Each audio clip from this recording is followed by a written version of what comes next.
Welcome to the Rangers Network. 24-hour-a-day access to news, game replays, original shows, live game night radio coverage, and more on rangersnetwork.com. Go inside the Fieldhouse at Rangers Stadium for unprecedented access with Rangers coaches and players all season long. Turnover for Smith Valley. Watch every home and away game the day after, complete, and the way only the Rangers Network can bring it to you. Never miss an episode of Inside Rangers Football, game film breakdowns by Coach Hill and Brant Freeman, senior moments with Emily, and learn the game the Smith Valley way. And Ranger Radio is back. Listen to all the games live on your smartphone with our exclusive live scoring screen.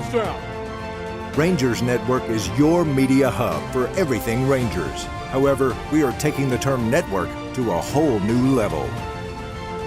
Our mission is to create a community network by joining Smith Valley High School athletes, students, faculty, and families to local Spring Branch and Bulverde residents through rangersnetwork.com. This creates the most amazing marketing opportunity for local businesses that has never been available before. Right here, and right here, 24 hours a day on Rangers Network. Be a part of tradition, excellence, and success. Be a part of Rangers Network. Be a Ranger.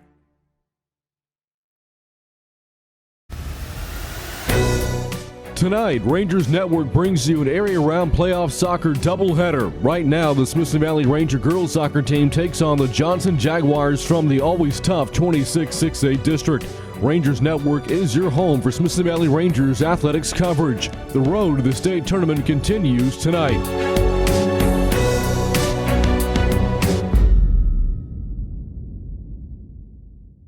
On the first Tuesday of April, we welcome you to Ferris Stadium on the corner of Bandera and 1604 on the far northwest side of San Antonio, Texas, for tonight's Class 6A Region 4 Area Round playoff match between the Smith Valley Rangers and the Johnson Jaguars. The Rangers come into the match after defeating a tough O'Connor team 2-0, while the Jaguars, winners of District 26-6A, got past Vista Ridge out of Cedar Park 3-1. It's the Smith Valley Rangers and the Johnson Jaguars coming up next, exclusively on the Rangers Network.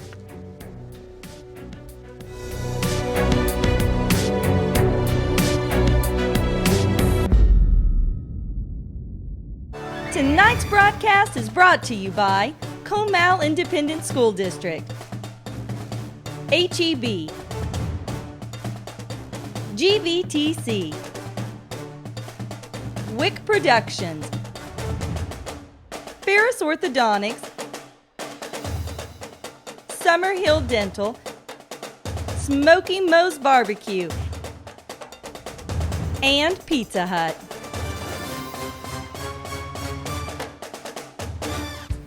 I'm Jaime Buenteo, produce buyer for HEB. We work hard to find the freshest, best produce available. That's why we work with Texas growers to buy local as much as possible. Over 100 million pounds annually. In fact, we sell more produce than any other store in Texas. Grapefruit, corn, blueberries, and tons more. All grown right here in our beautiful backyard and on their way to your store within 24 hours. This is the local Texas Produce Department at HEB. No store does more than my HEB. And that'll look at our spotlight player of the game, Gabby Valdez in the 9 jersey. 10 goals, 10 assists on the season, including a goal late last time out versus O'Connor that gave Smith Valley the edge in that game. That got them here to the area round as we take a look through the road through the playoffs for Smith Valley. Again, tonight's matchup between the Johnson Jaguars. Winner of this game will likely stay in the area and play the winner of Vandergrift and Clark. Other side of the bracket, now we start to be introduced to the teams from the Valley and the Laredo area. McAllen, Harlingen, Laredo United, and Harlingen South on this side of the Ranger bracket. Looking at the starting lineup for the Rangers tonight, Maddie Cousins coming off of a clean sheet will get the starting goal. And in the backfield with her, 4 players defensively, 3 seniors, 1 junior, and Peak, Martinez, Odom, and Dade. 5 midfielders for Coach Atkins' squad. Demita Mendoza with a goal in the 38th minute of the second half. Nora Langerud, Gabby Valdez, and Jessica Overstreet. Haley Smith on the left side, and Taryn Beeman will get the start as striker for the Rangers tonight. Well, speaking of Coach Jason Atkins, he had a chance to sit down with us pregame and get his thoughts on what the Rangers need to do tonight to get a win versus Johnson. We'll step aside and bring you that conversation with Smithson Valley head coach Jason Atkins here on the Rangers Network. Coach, let's talk a little bit about the last game, 2-0 decision against O'Connor. And by the way, it seemed like at times there O'Connor controlled the pace of the game and the possession, but the few opportunities that you had, you took advantage of, and here we are in the area round. So, one, how do you assess my views on how that last game did, and your thoughts on your last game? Well, I mean, a lot of times people think that, because the ball's in your half of the field and they're attacking half of the field, that they have more possession, and really not the case. I think we were actually trying to keep possession of the ball. First 20 minutes, I think they were on us in that game. But I think our girls settled after that, responded, and we like to keep possession out of the back, so we're not just going to knock it long into their half of the field. And a lot of times, a lot of people think that's possession, but really it's not. So we got 2 chances late, found those 2 chances, finished those 2 chances. They had 1 decent chance, I think, in the first half, and they didn't score it, and that really was the difference. It seemed like there was rotation of who was playing striker throughout the game. How do you feel like the players you had up top, their chances in creating, how do you feel like they played last week? Well, really all those girls that we rotated up top are not forwards. We have 3 forwards out right now. Going into that game, against O'Connor, we had 3 forwards out, all 3 of our forwards that have any experience on varsity. So we put some of those other players in that position, hoping that they would produce. We rotated them around to try to see who was going to be effective, and I think Demita Mendoza really did well when we got her up top in that position, and did a better job of holding the ball up for us and keeping possession. Speak about the play of your goalkeeper, Maddie Cousins. It's not easy to get a shutout in any stage of this season, but nonetheless in the playoffs she got one last round. What do you like about how she's playing right now? Well, I mean, Maddie's, 4-year player. I mean, she's a great kid, great work ethic, great attitude. She's really level-headed. She's not one of those players. A lot of times goalkeepers will get up in a game or get down on themselves. She's mentally tough, and she's one of those that cannot do anything for 10, 15 minutes and then make a great save and stay focused in the game. And really, she kept us in that game last week. So talk about our opponent tonight, the Johnson Jaguars. What do they bring to the field, and what does your team need to do to get a win tonight? Well, I mean, obviously they're good. I mean, they're in the second round of the playoffs. They won their district in Northeast. That Northeast district's always a really tough soccer district. But, for us, I think they play more of a style that we like to play, and I think it's going to be a really good game. All right, Coach, thank you very much. Good luck tonight. Thank you. That's Smithson Valley head coach Jason Atkins with us here pregame on the Rangers Network. We'll step aside when we come back. Kick off tonight's ball game between the Jaguars and the Rangers. This is the Rangers Network.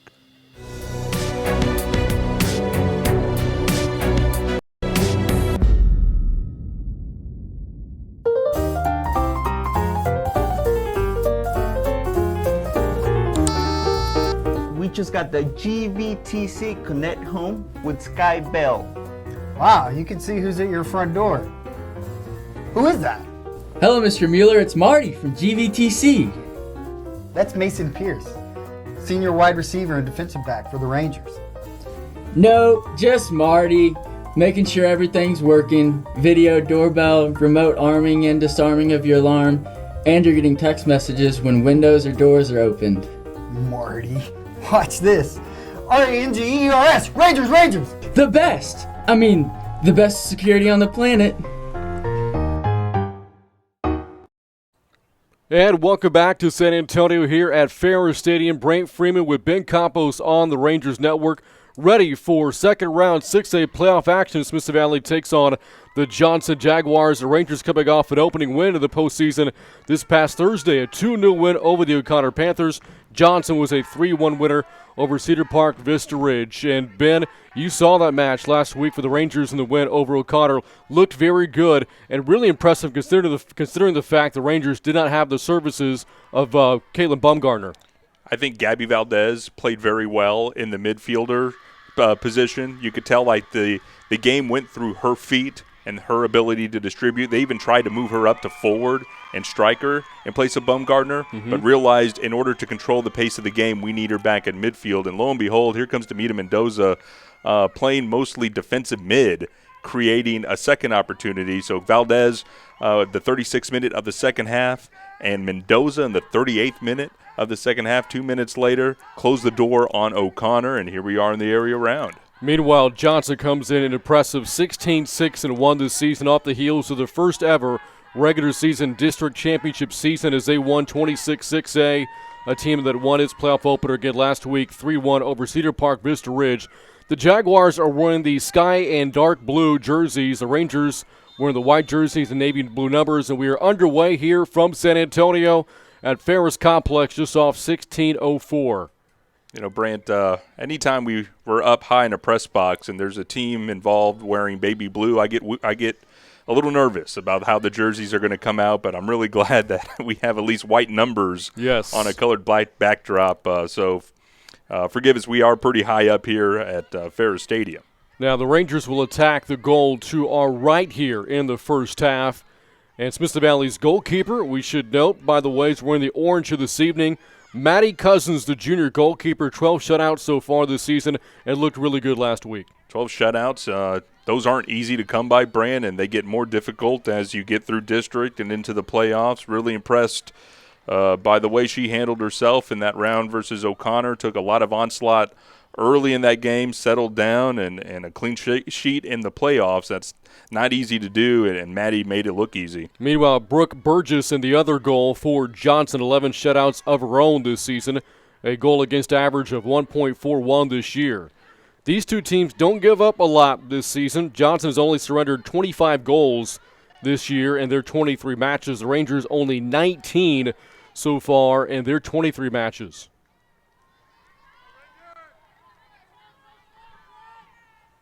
This is a veteran Ranger group, 2 seniors on the team last year, only lost those 2, so a lot of the experience is back. 18 players back from a team that made the second round a year ago, but lost in this round to a really good Reagan Rattler team last year. So we have a free kick just about 2 minutes into this ball game. That's Becca Franks getting it in for Johnson. A centering pass. Not much to attack that time by Johnson. Good pass up ahead, deflected the other way by Smithson Valley's Erica Martinez, one of the captains. Ball still live in the danger zone. Rangers trying to get it out of the attacking third. Johnson stays on the attack. Here's a shot sent away by Cousins. Oh, that's not easy, Brant. That's a tough save for Maddie to make. Going to her right. Well done. Would have liked to see her collect that and bring that ball in. Gives up a deflection, but no harm in the end. That's a good rip, though, from about 30 yards away. That was Megan Copeland, who is one of 5 college signees on this Johnson team.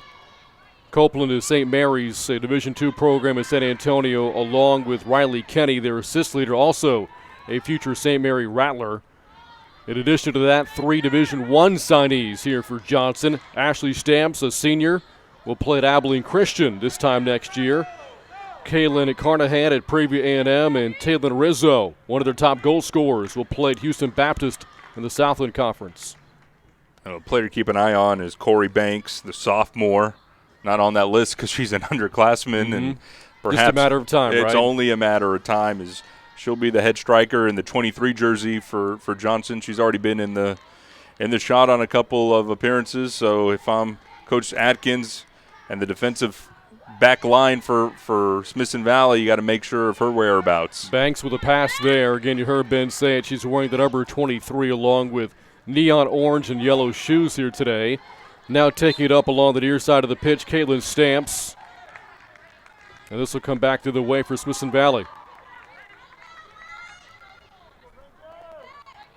Ben and I have worked several soccer matches throughout the season for Smithson Valley and some of the other schools in the Comal district. And one trend we've noticed is that some of the matches have only had 2 officials, but it is a 3 official crew here tonight. Yeah, just availability and fun. Sometimes you get 2 during – oh, here we go. On a breakaway, it's Beeman. She's been hot as of late. That's legal there. And the goalkeeper, Brooke Burgess, able to get back in. But here's the Valley stays in the attack. It's Valdez. She's looking to create down the sideline with the cross now. And just outside. But Brent want to go back to that play at the top of the box. A little awkward indecision there by Brooke Burgess, the goalkeeper. She's waiting for that ball to trickle back into the touchline where she could pick it up in the box. And Taryn Beeman heads up play knowing that she could go in. As long as the ball's on that outside, you could challenge the goalkeeper. The goalkeeper's just like any other player when they're outside of the box. So that's a good physical attack by Beeman, at least putting some stress on the Johnson goalkeeper early on. As we said earlier, Beeman's been hot as of late. 7 goals, 3 assists so far this season. All those numbers coming since the start of district play. Had a hat trick and a win over East Central back on March 2nd. Here comes Johnson the other way. And coming in pursuit, there's the sophomore Banks, cut off by Cousins right before Banks could get there. That's a long run and a fast striker out there. That's a calculated decision by Maddie Cousins to come out, and Brant, very little room for errors. You saw her get there just in the nick of time. We're a little more than 5 minutes in, still 0-0 our score here. The winner will take on the winner between Clark and Vandergrift in the next round. Smithson Valley is one of just 2 27-6A teams left. The champion, Canyon, gone. The Cougars lost to Taft this past week, and Steele lost to Clark. The only other team still playing in the district, New Braunfels. Very much a surprise, Brant, from how we saw district unfold. Canyon looked almost dominant, and New Braunfels, well, they had to put together a pretty long win streak of their own just to qualify for the playoffs, and then lo and behold, here they are in the area round, and the Canyon Cougars bow out against the Taft team that got into the playoffs, and I don't think expected to go past that first game, but that's why they play the games. The Rangers finished second in 27-6A this year. By the way, don't forget, this is only match 1 of a doubleheader for us here tonight on the Rangers Network. Coming up around 8 o'clock, the Smithson Valley boys take on San Antonio Johnson. And hopefully the air conditioner will kick on up here in the press box before that game stuffy. starts. Outside, it's cool. We expect the temperatures to drop into the high 50s by the time the sun sets here in San Antonio. But here we're been in IR. It feels like 95 right now. Action to the far side of the pitch, set away by the Ranger defense. Good play out there from Haley Smith, the junior. There's Banks, wearing the number 23. Has to take it away. Back near center pitch, taken back by Johnson. Banks again. Good play there by Smithson Valley once more. Johnson keeps it alive. A lot of action just outside the 18-yard box. Pass to the far side of the pitch. Out there defensively, Ashley Day for Smithson Valley. A double team and not much of a shot at all there for Johnson. Good double team there by the Rangers. And they got to beef it up defensively here. Got to stick to your marks here on the corner, Brant. A very similar start to how O'Connor started last week, and what kept Smithson Valley in it is unable to relinquish the goal. Already Maddie Cousins made a couple of good saves, and the defensive effort needs to just ratchet up here on the corner. Here's Riley Kinney on the corner. Good defense again there by Smithson Valley. Back to Keeney, and that ball is headed away by the Rangers. Here's Banks. Shot opportunity set away. There's a shot knocked down by Cousins, and the Rangers come out of this unscathed. On a highlight, Jasmine Odom in the 18 jersey. 2 possessions in a row, 2 big defensive stops coming over from her right defensive back position. Well, again, Smithson Valley, a tough team to score against. We mentioned that in their 24 matches this year, only 19 goals allowed. They have pitched 12 shutouts so far this year. Dating back to 2014, 66 of them. Play on, says the referee. A challenge behind on Haley Smith. Thought that Smith had some area there to work. That's playoff soccer, Ben. Banks with a deflection. Here's a shot right to Cousins on the attempt from Tadlin Rizzo. The senior with 8 goals scored this year for the Jaguars.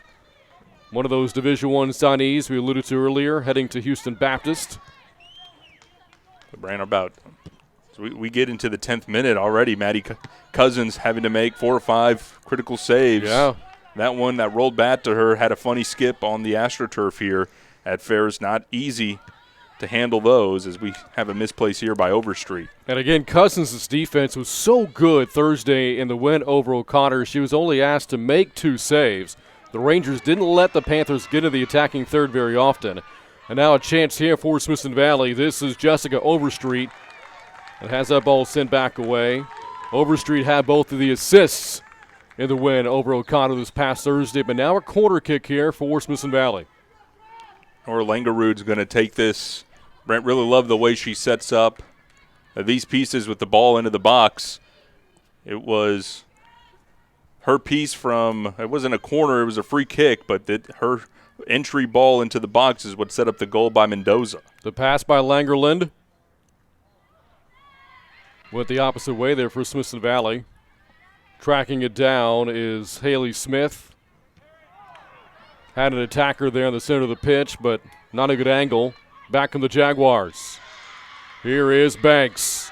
Up along the far side of the pitch. Dade trying to defend. And the ball taken away. But Banks again intercepting that pass.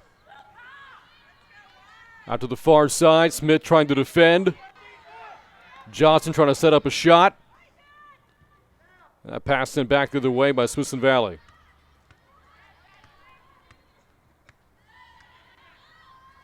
Well, you watch Johnson play, and you see why this team won a really good district in 26-6A. So aggressive so far in the game's first 11 minutes, as Cousins will throw it back the other way.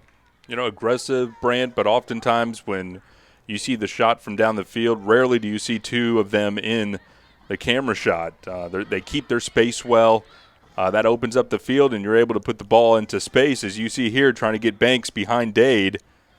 And Dade, a little bit more casual than I would have liked her there, but she shows she's under control. Was able to use that body to shield off Banks there. Now Smith in some trouble. Able to pass it off to Erica Martinez. Nice move, Gabby. Now back towards center, and this is Demita Mendoza. Heard Ben bring up her name earlier. Along the near side, pass up ahead, and there for Smithson Valley is Overstreet. Looking for an angle. Overstreet with a pass, and really got cut off there by Colby Edmonds, or beg your pardon, Becca Franks there for Johnson. Still trying to force the issue, and that's not a bad decision by Overstreet there. You had Beeman in the 6-yard box. If the cross could have reached her, and if nothing else, the worst thing that could have happened there is a deflection out for a corner. Just couldn't get the right angle on it, and the ball found the side net. Our first substitution for Smithson Valley. Here's Day tracking it down, and we'll just cut our losses and get it back to Cousins, so we'll send it back the other way. With Johnson's attacking group in pursuit. Up along the near side, Jasmine Odom.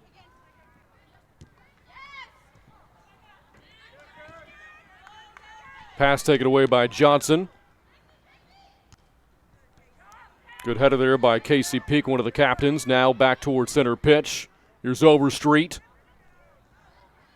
Passing angle cut off again by the Jaguars. And maybe Johnson would have had something there had that pass been online. And back to Smithson Valley. We are in the 14th minute, first half, still 0-0. Rangers and Jaguars, the two teams that combined 31-10-5 this season. Very deserving teams to be here in the area round. Winner gets Clark or Vandergrift in the third round later this week. So far early, Brant, Smithson Valley is letting the ball be played in their half of the field. And in my conversation with Coach Atkins, he said it doesn't mean that they're necessarily dominating us. It's we want to control from the back. And so even when Smithson Valley is having that possession, just because it's in their defensive third doesn't mean that they're under that much pressure. Although I was seeing it the other way because I'm a former goalkeeper, and I think anything around the 18th box area is a threat to me, and I'm always on high alert because of that. this ball goes into touch for a goal kick. And that's some good piece of defending by Erica Martinez there against Banks. On top of all the veteran players in this game, but again, Smithson Valley with 18 returners from a year ago, you look at Johnson, and they have 12 upperclassmen on their team. Experienced coaches as well.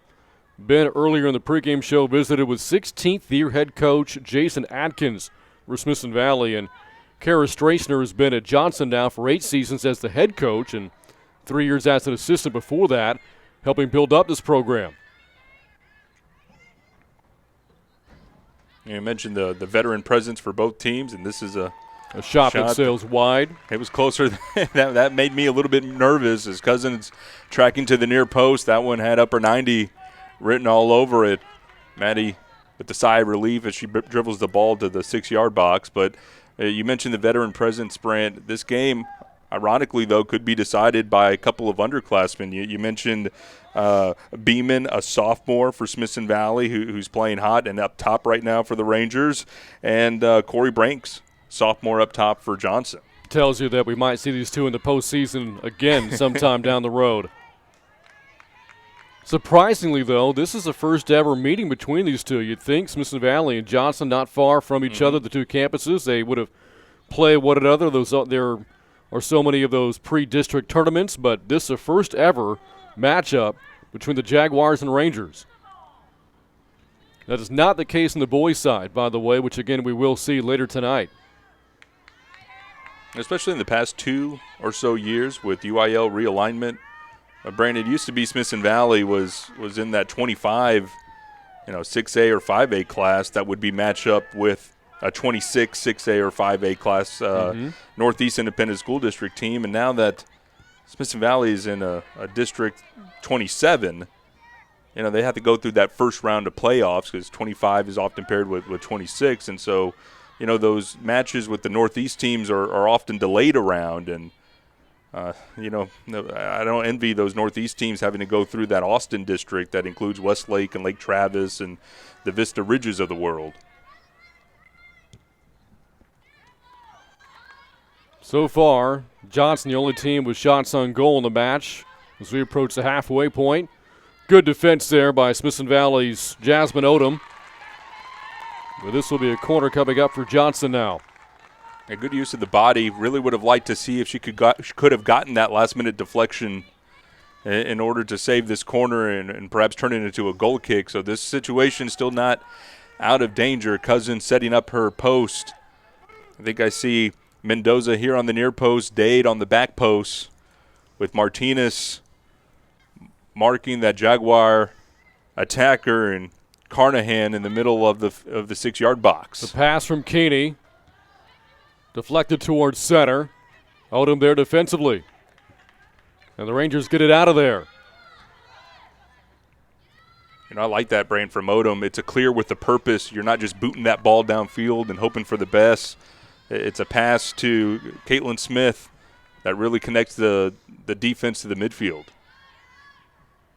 A lot of the Rangers converge there. Johnson's attacker, Caitlin Carnahan, able to get it out of there for the Jaguars. Pass the far side of the pitch zone was offline to her teammate. Back to Smithson Valley. Here in the 18th minute, still scoreless. Johnson scored twice in the first half in the win over Cedar Park Vista Ridge last week.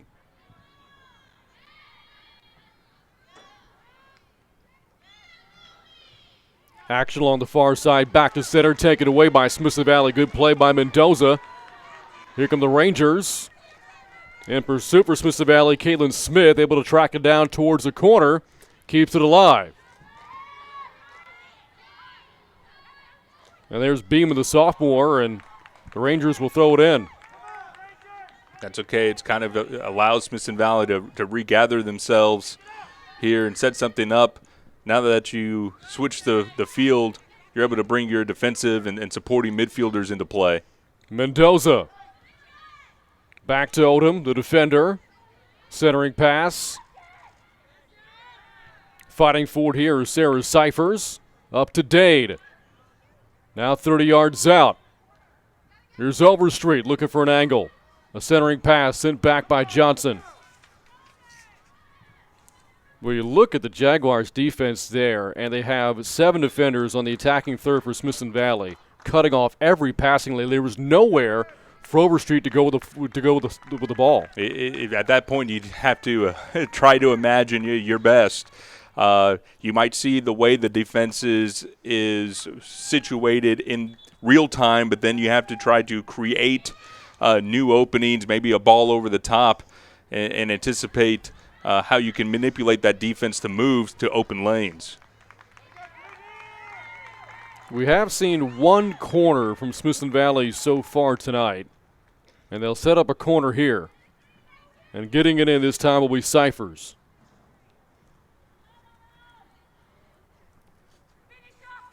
We see the way the Rangers are setting up. Every player's at least 18 yards away here. Yeah, I think they're going to rely on runs into the box as the ball's in the air, crashing. Perhaps you get one header, and then you're able to restart things after that ball's been played. Here it is to the back post and played away.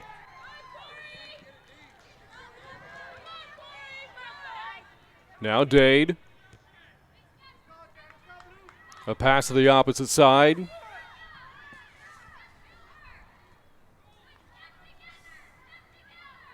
Has it again. And the ball taken away by Johnson. That's Ashley Stamps here for the Jaguars. That pass headed off by Day, but kept alive by Johnson. And again in pursuit there was Banks. Unable to get to it. Back comes Smithson Valley. And a good pass up ahead to Overstreet. Can't you turn the corner and get across? Better there. And there it is, Brant. Wow.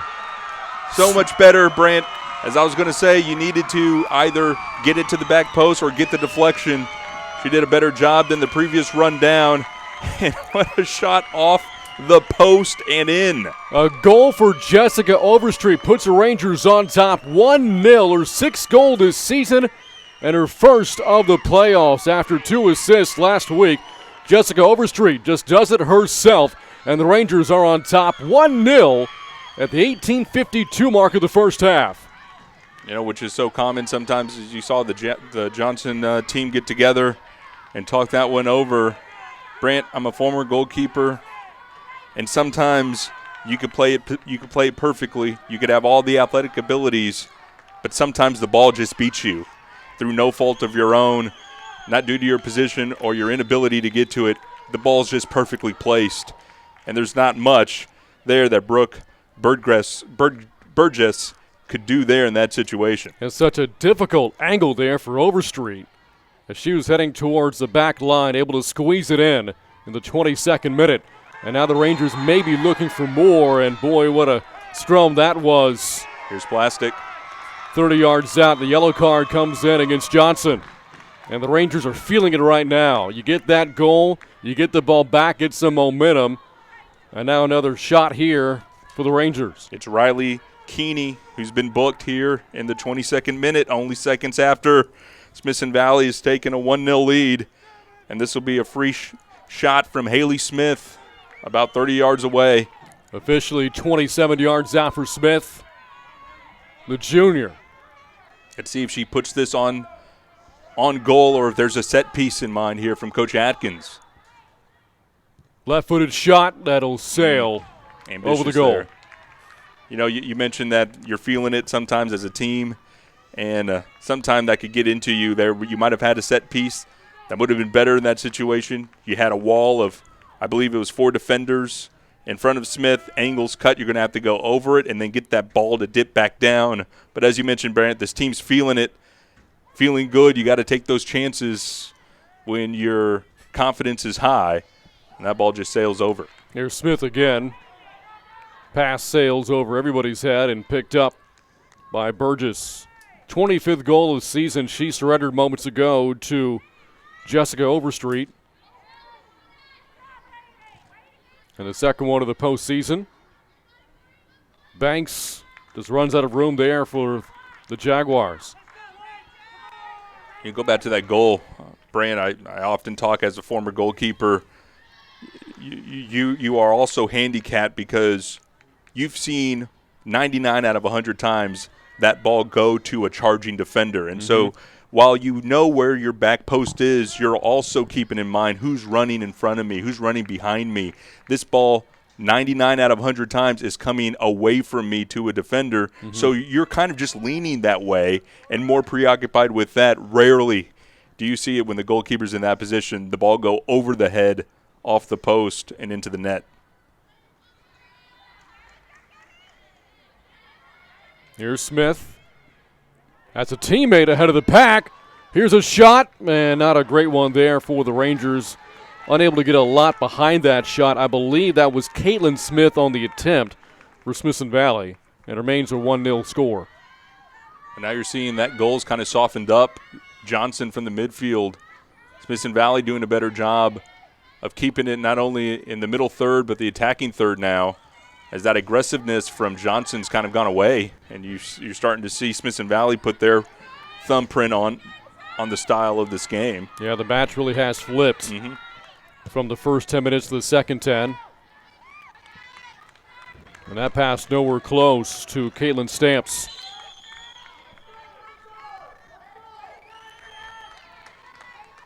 Smithson Valley lost in this round a year ago to San Antonio Reagan.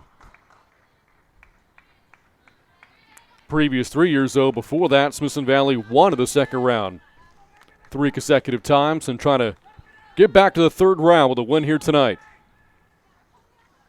And, doing it, Brant, with a lot of players that you didn't think was going to contribute.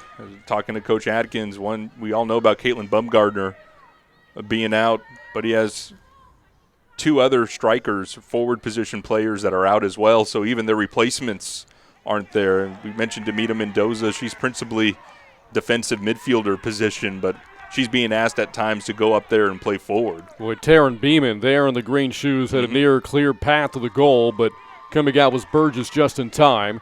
And now here's Overstreet with the game's only goal. Dribbles along the near side. Good pass up ahead. What a takedown there of Mendoza. Again, it's playoff soccer. Here comes Johnson. Banks with an angle there for the Jaguars, with the pass deflected by Smithson Valley. Well, not only is it playoff soccer, that's a good bit of officiating. The referee's well placed, had a good look at it. It's just a good challenge. The key to that, Brent, you got to make sure you get contact of the ball first. And when you do that, you put your foot on the ball. Everything else is pretty much game. It wasn't a malicious tackle. It was just physical with the body. But most importantly, it's a play on the ball and not the player. 25th minute now. Still a 1-0 Ranger lead. This is Valdez. Passing angle headed off there by Johnson. Back towards center. Now to the Johnson back line. Nearly taken away by Valdez. She got it away. Pass up along the near side.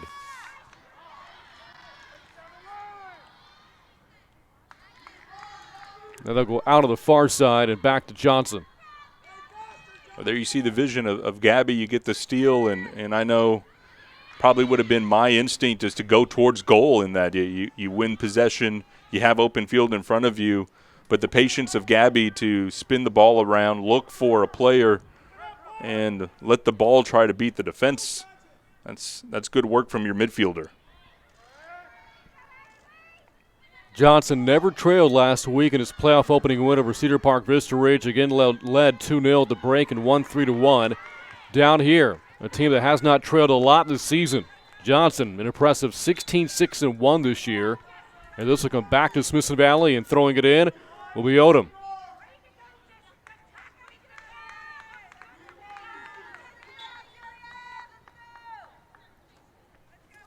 Overheads it. Looking for the sophomore, Beeman. Beeman here with a pass. Just too much traffic there for the Jaguars, but taken back by Smithson Valley. Now Smith. A shot. That'll sail wide, although Burgess was in good position anyway. And the Jaguars will send it back, trailing 1-0 as we approach the final 12 minutes of the first half. Yeah, I think you try to keep Burgess honest. Sometimes if you're a goalkeeper, and you want to amend for a goal, I could definitely see the situation where the goalkeeper wants to get that much more conservative, and so you're not feeling like you need to play up. You want to play defensive inside your goal, and kind of counterintuitive there, Brant, because now you've opened up angles. And I think what Smith saw as she took a rip from about 35 yards out is I might have an angle here on Burgess as she stayed in goal. Why not try it? And not that far away, but it was a good look. So far, the Ranger defense has been great, and not just tonight, but really in the postseason as well, as we are nearly 3 halves into the playoffs. Smithson Valley's yet to surrender a goal. And here is a shot sent back on the deflection. Beeman, a chance for the Rangers. Takes it back out, and that chance goes away pretty quickly. But what a great shot that was from 40 yards out there for the Rangers, huh? From 40 yards out, Brant, and you saw Burgess there on the line. Again, I think she's playing a little bit more conservative, staying in her box. This save that she made, fingertips at the upper 90, I think is going to reinforce her conservative behavior. So we could expect more rips from distance from this Smithson Valley team. And what a quality shot that was to test Burgess. Well, that was Demita Mendoza on the attempt for the Rangers. And see, this ball here is played around the midfield stripe. If I'm a goalkeeper, I'm 15, maybe even 10, 15 yards off my line, and Burgess still, even as Johnson's attacking, is only 2 yards away from her goal. And there's Mendoza making a play, but the Jaguars keep it alive. Here's Banks in pursuit, but Dade right behind her, and out comes Cousins to take it away. That's good communications between Cousins and Dade. When you yell keeper, your defender needs to know I need to become a barrier. I'm no longer playing the ball. I'm playing the player to make sure that I could deny them access and wait for my keeper to charge out. So good communication between Maddie and Dade. More on the Ranger defense as we were talking about nearly 3 halves into the postseason. They have yet to allow a goal. This is a really tough team to shut out. The Johnson Jaguars have only been shut out twice all season long. Last time was January 20th, more than 2 months ago. But zeros on the board so far as we hit the final 10 minutes of the first half. From what we've seen from them all year, Brant, not a lot of cheap goals given up. We followed them, not the entire year, but we've seen them a good handful of games. And my takeaway is it's tough to go through a significant part of your soccer schedule and not give up anything cheap. And I don't care what level of soccer you're on, but the fact that this defense is so tight, if you're going to score on Maddie, it's got to be of quality. Here's Mendoza. Pass up ahead in pursuit. Overstreet. She scored once already tonight.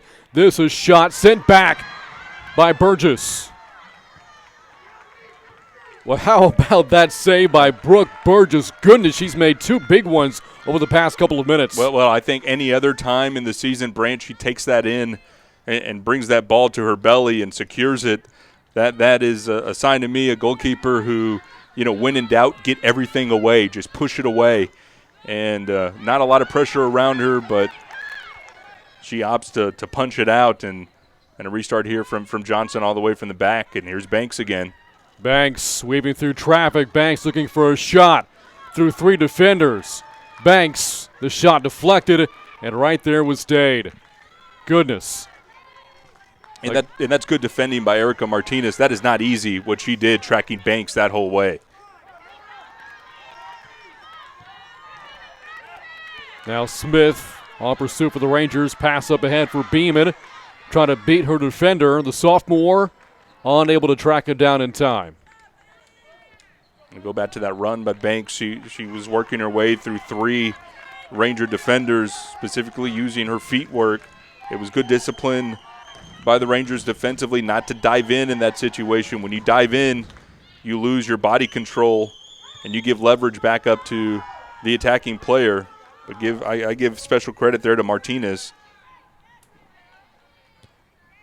Overstreet saves it in to Odom. Centering pass from about 40 yards away, headed off by Johnson. Saved to the far side, now it's Dade. Out towards center pitch. Back to the middle. Langerlin with the deflection. Up ahead Mendoza. Maybe another shot for her. Mendoza from 30 yards out. Langerlin, a weak shot sent back by Johnson. Langerlin keeps it alive for the Rangers. Final 7:25 of the first half. A 1-0 Ranger lead. A goal scored in the 22nd minute by Jessica Overstreet. Now Odom. And off a hop, plucked away by Burgess. Got another shot from distance now. I think the word is getting around, has now finally made it to the back line, as that was Jasmine Odom, the defender, from a defensive position about 35 yards away, taking a hack at it. And back come the Jaguars.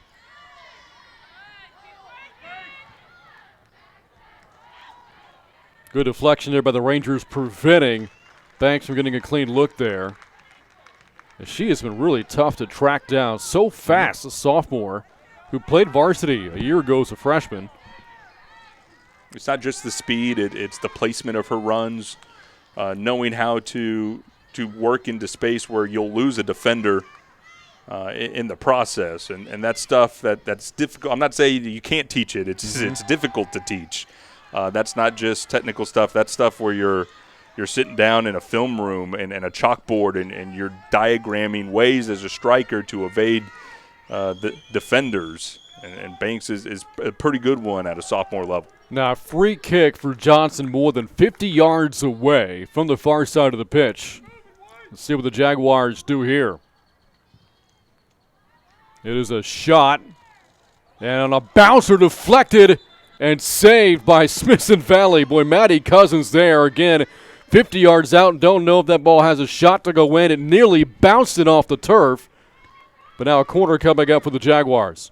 This is just something that goalkeepers of a certain age didn't have to deal with. You would get different bounces off of a slick grass field and not these balloony type of bounces off of the artificial turf. An awkward place for that ball to bounce, but Maddie stayed on the line and parried it over the crossbar. Keeney from the corner. The header goes the other way for Johnson. Jaguars trying to keep it alive, saving it in. Brooke Stevens. Taken away by Beeman, but the Jaguars will keep it near the attacking third. Final 5 minutes, first half, an important final 5 for the Rangers defensively. Trying to nurse this 1-0 lead going into the locker rooms. Good job stepping out in front there by Odom. And there's Overstreet. Taken away by the Jaguars. A shot from about 60 yards out. Again, Cousins on the play. Baron, you mentioned the final 5 minutes, of which we're under now. My earlier point about not giving up anything cheap, that needs to be highlighted right now for Smithson Valley to close out the final 5 minutes. Almost nearly every metric of this game right now in their favor, including whether you want to call it momentum or confidence, all that in the Rangers' favor, and you want to lock that up and go into the locker room with that on your side. And it's going to take smart soccer, especially from the defensive back line here, and a couple of far substitutions to help kill some time, but now with 4 minutes. We see Valdez back into the match for Smithson Valley. You know, that's key, Branch. She's been out for a while, and Smithson Valley still able to maintain possession. Never felt like her loss was a great absence. I mean, it's great having her back, but you never felt that the level of play dipped while she was getting a breather on the sideline. Sarah Cyphers also back in. Here's Smith. Back to Cyphers, bracketed by 2 Jaguars. Boy, a Ranger and a Jaguar go tumbling 60 yards out. And referee was, I believe, looking to play the advantage, and she'll give the foul there against Beeman. The Rangers coming in a little bit out of control, but that ball was sent out forward into an attacking manner. And I think if you're the referee, you got to see where that develops. It didn't, so we have a free kick. From 64 yards out in the direction of Banks. Can't get to it. Here's a shot to Cousins, but nowhere close. Improbable effort from back there. Not the way Maddie's been playing. No real wind to speak of here. The Flagstaffs are still, so it's not as if that was going to be wind-aided. The ball kind of ballooned up and went out into touch harmlessly. Here's Casey Peak as Cousins gives way to her right now. Headed off by the Jaguars in the direction of Banks. Valdez lost it, trying to get it back. But now a shot for Johnson deflected by Smithson Valley.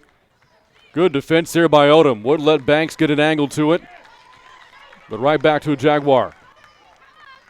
And did so cleanly, did Odom. Able to provide some sort of obstruction without drawing a penalty inside the box. Back towards center. 45 yards out for the Jaguars. Beeman harassing Johnson's back line. An angle pass to the near side of the pitch.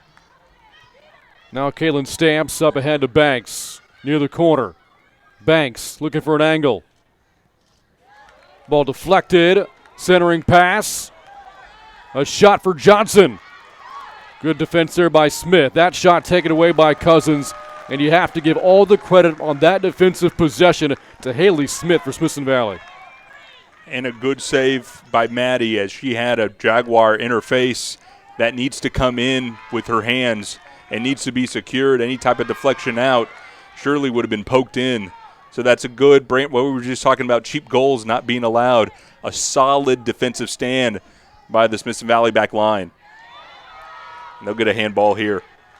So with the final minute, here's an opportunity with the set piece for Smithson Valley. And Smith will do the honors 40 yards out. We saw a great long shot attempt from her earlier in the first half. Burgess still on her line. Off her left foot. Ball sent back by Burgess. Came out of the box to make that save. Back comes Johnson. Banks is in center right now. But back for the Rangers, Casey Peak. Now you got a big clear. You need a big clear. Banks takes it away. Finding a teammate. This is Taylor Rizzo. Deflected, and this will go out. With 13 seconds, it needs to go down. Jaguars trying to hurry instead of this. Oh, and this is actually, that's a misplay there by Erica Martinez. They're going to stop play. It's almost like a delay of game in basketball. Brian, you used to see them, a player get up on a player that's going to inbound. Well, the referee's going to stop play here with 10 seconds as it was Martinez who came up and stood right in front of where the corner kick was going to be was going to be taken. And the referee saw that as an obstruction, going to put 10 seconds back on the clock. Yeah, the clock reads 10 minutes. It should say 10 seconds here. And right now the referee is saying it is going to be kept on her watch on the field because she cannot correctly communicate this with the press box. So here we go. The corner for Johnson to end this first half. Header deflected towards the far side of the pitch, and that will do it as Smithson Valley will take a 1-0 lead into the halftime locker rooms through 40 minutes of play. The only goal so far in the 22nd minute by Jessica Overstreet. Well, Brant, right now I'm thinking about Brooke Burgess, the Johnson goalkeeper, got beat early, was kind of rattled throughout the rest after giving up that goal, but she made a big save with about a minute left off a free kick, and now she has confidence. So if I'm Smithson Valley, that's one thing you got to think about. I think these shots from outside, we're going to have to ditch that game plan for a little bit, get back to the type of soccer that got us this 1-0 lead, and we got to play smart for 40 more minutes. The next round of the playoff is in sight for the Rangers. That's right. Halftime coverage coming up on the Rangers Network. This is Smithson Valley High School Soccer.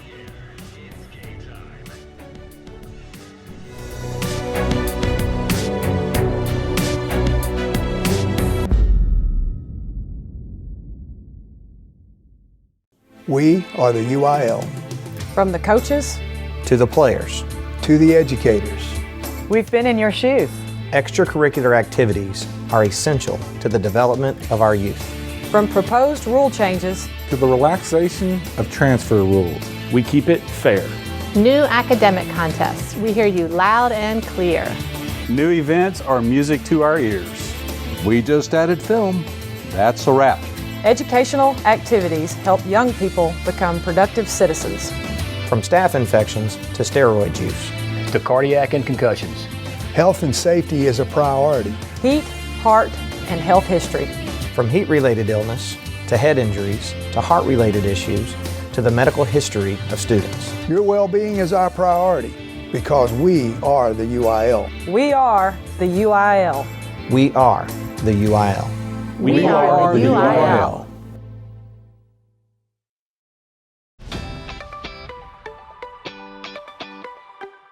Comal ISD is teaming up with the Comal County Sheriff's Office to hold their free annual summer camp, the Junior Deputy Academy. These camps are offered free of charge to the children of Comal County. One of the area's most popular summer camps is now accepting applications. The academies are open to all boys and girls ages 9 through 11 in Comal County in 3 separate sessions. Our main purpose is to try to reach the children before the age of adolescence. Our target age is from 9 to 11 years of age, the years before they go up to the middle school. The first opportunity will be June 18th through the 22nd and will be at Church Hill Middle School in New Braunfels. The next chance will be on July 16th through the 20th at Mountain Valley Middle School. And the last session will be July 30th through August 3rd at Smithson Valley Middle School. No matter if you're a Ranger, Cougar, or Hawk, there will be a location near you. Visit mycomalcounty.com for a link on how to apply for the free 2018 Junior Deputy Academy. Spots are limited, so sign up today. The all-new Nissan of New Braunfels. Our modern and architecturally impressive building is more like an art gallery than a dealership. With an extravagant showroom floor and customer lounge, with over 500 vehicles in stock, we have the ability to deliver the best savings possible to meet your budget needs. It's our pleasure to serve you in New Braunfels and the surrounding Hill Country communities. The all-new Nissan of New Braunfels, you've got to see this place. If you bank at Frost, we'll help keep your money safe. If you use your Frost debit card, the chip will make it more secure. If there's a suspicious transaction on your card, you'll get an alert. If you do, you can freeze your card with the Frost app. If you lose your phone, Touch ID login will help keep the app secure. Of course, if all you need is help from people who care, we've got that too. I'm no stranger to the Smithson Valley Press Box on Friday nights in the fall, and there's always amazing catering up there, and all the great food and treats are provided by the Smithson Valley Culinary Class. Rangers Network was on campus and caught up with them and their amazing instructor, Chef Lauren DeLoach.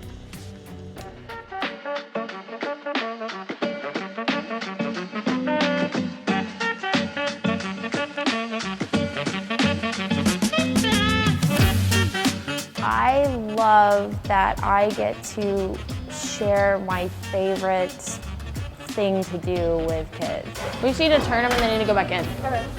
I love that it's my career and they get to get those career skills in high school.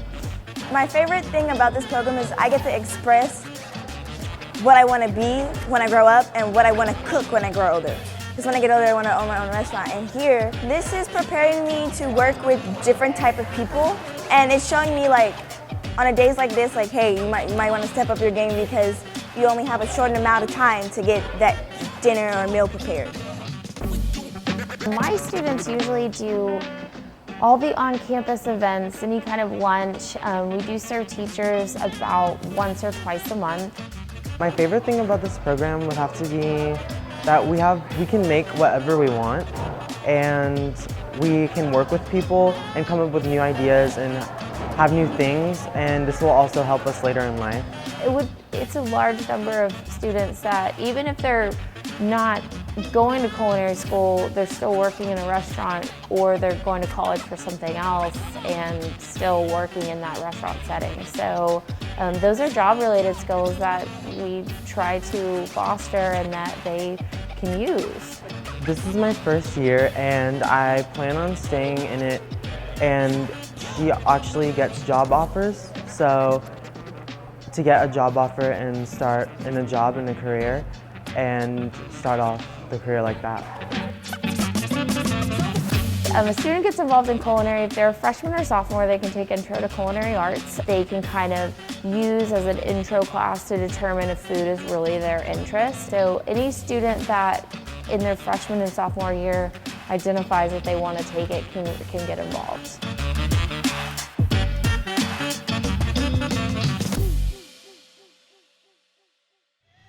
Good stuff once again from the Smithson Valley Culinary Department. Good stuff here from Ferris Stadium, where the Rangers hold a 1-0 lead at halftime. Only goal of the match scored by Jessica Overstreet in the 22nd minute. Second half action coming up next on the Rangers Network. This is Smithson Valley High School Soccer.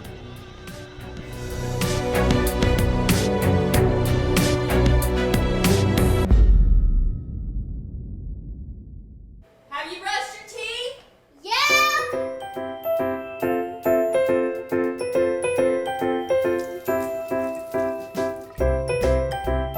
Did you brush your teeth? Yeah. Have you brushed your teeth? Yeah. Moms, we've got you covered. Bring your kids to Summerhill Dental no matter how often they say they brush their teeth.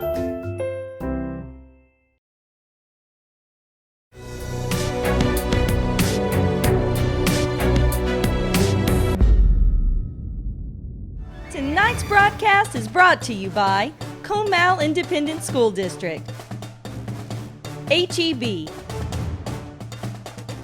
GVTC, Wick Productions, Ferris Orthodontics, Summerhill Dental, Smoky Moe's Barbecue, and Pizza Hut. We are the UIL. From the coaches To the players, to the educators. we've been in your shoes. extracurricular activities are essential to the development of our youth. From proposed rule changes to the relaxation of transfer rules. We keep it fair. New academic contests. We hear you loud and clear. New events are music to our ears. We just added film. That's a wrap. Educational activities help young people become productive citizens. From staph infections to steroid use. To cardiac and concussions. Health and safety is a priority. Heat, heart, and health history. From heat-related illness to head injuries to heart-related issues to the medical history of students. Your well-being is our priority because we are the UIL. We are the UIL. We are the UIL. We are the UIL. And welcome back to San Antonio. Second half underway here in the second round 6A playoff matchup between Smithson Valley and Johnson at a scoring shot there for the Rangers. An opportunity right out of the break for us, and another near goal there for Jessica Overstreet coming from the far side of the pitch, about a good 30 yards away on the attempt as we resume action here from San Antonio. Oh, she's been a threat on the outside, really being the outlet from the defensive midfielder. If I'm playing D-mid, I'm looking where's Overstreet on the outside and trusting her ability to create. And then what I saw there was Caitlin Smith charging in, getting to the goalkeeper almost simultaneously as the ball did. No foul call by the referee. It is playoff soccer, as you said, so we'll let that one slide. And now the defensive pressure needs to step up here for Smithson Valley. The Rangers had a tough time defensively in about the first 15 minutes of the first half, and they were pretty locked down in the remaining 25. The game really flipped in the first half. Johnson looking for an early scoring opportunity here in the second. Not much of a clean look there. They keep it, though, on the attacking third. Pass up ahead of the far side, deflected there by Casey Peak. But the Jaguars will have a corner opportunity here 2 minutes into the second half, with the Rangers on top 1-0. Two great programs. You think about the high school football playoffs, and so many times great teams are meeting early in the postseason. That's the case here. A district champion out of a great district in Johnson and a second-place team out of a good 27-6A district in Smithson Valley. And here is Riley Keeney on the corner pass.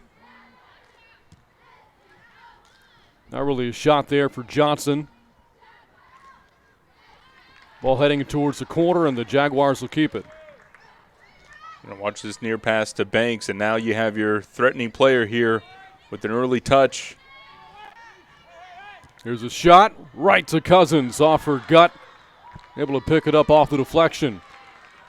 Well, she has been great tonight in goal for Smithson Valley. Her defense has been good, but Cousins has been called upon to make several saves, and she's been up to the task.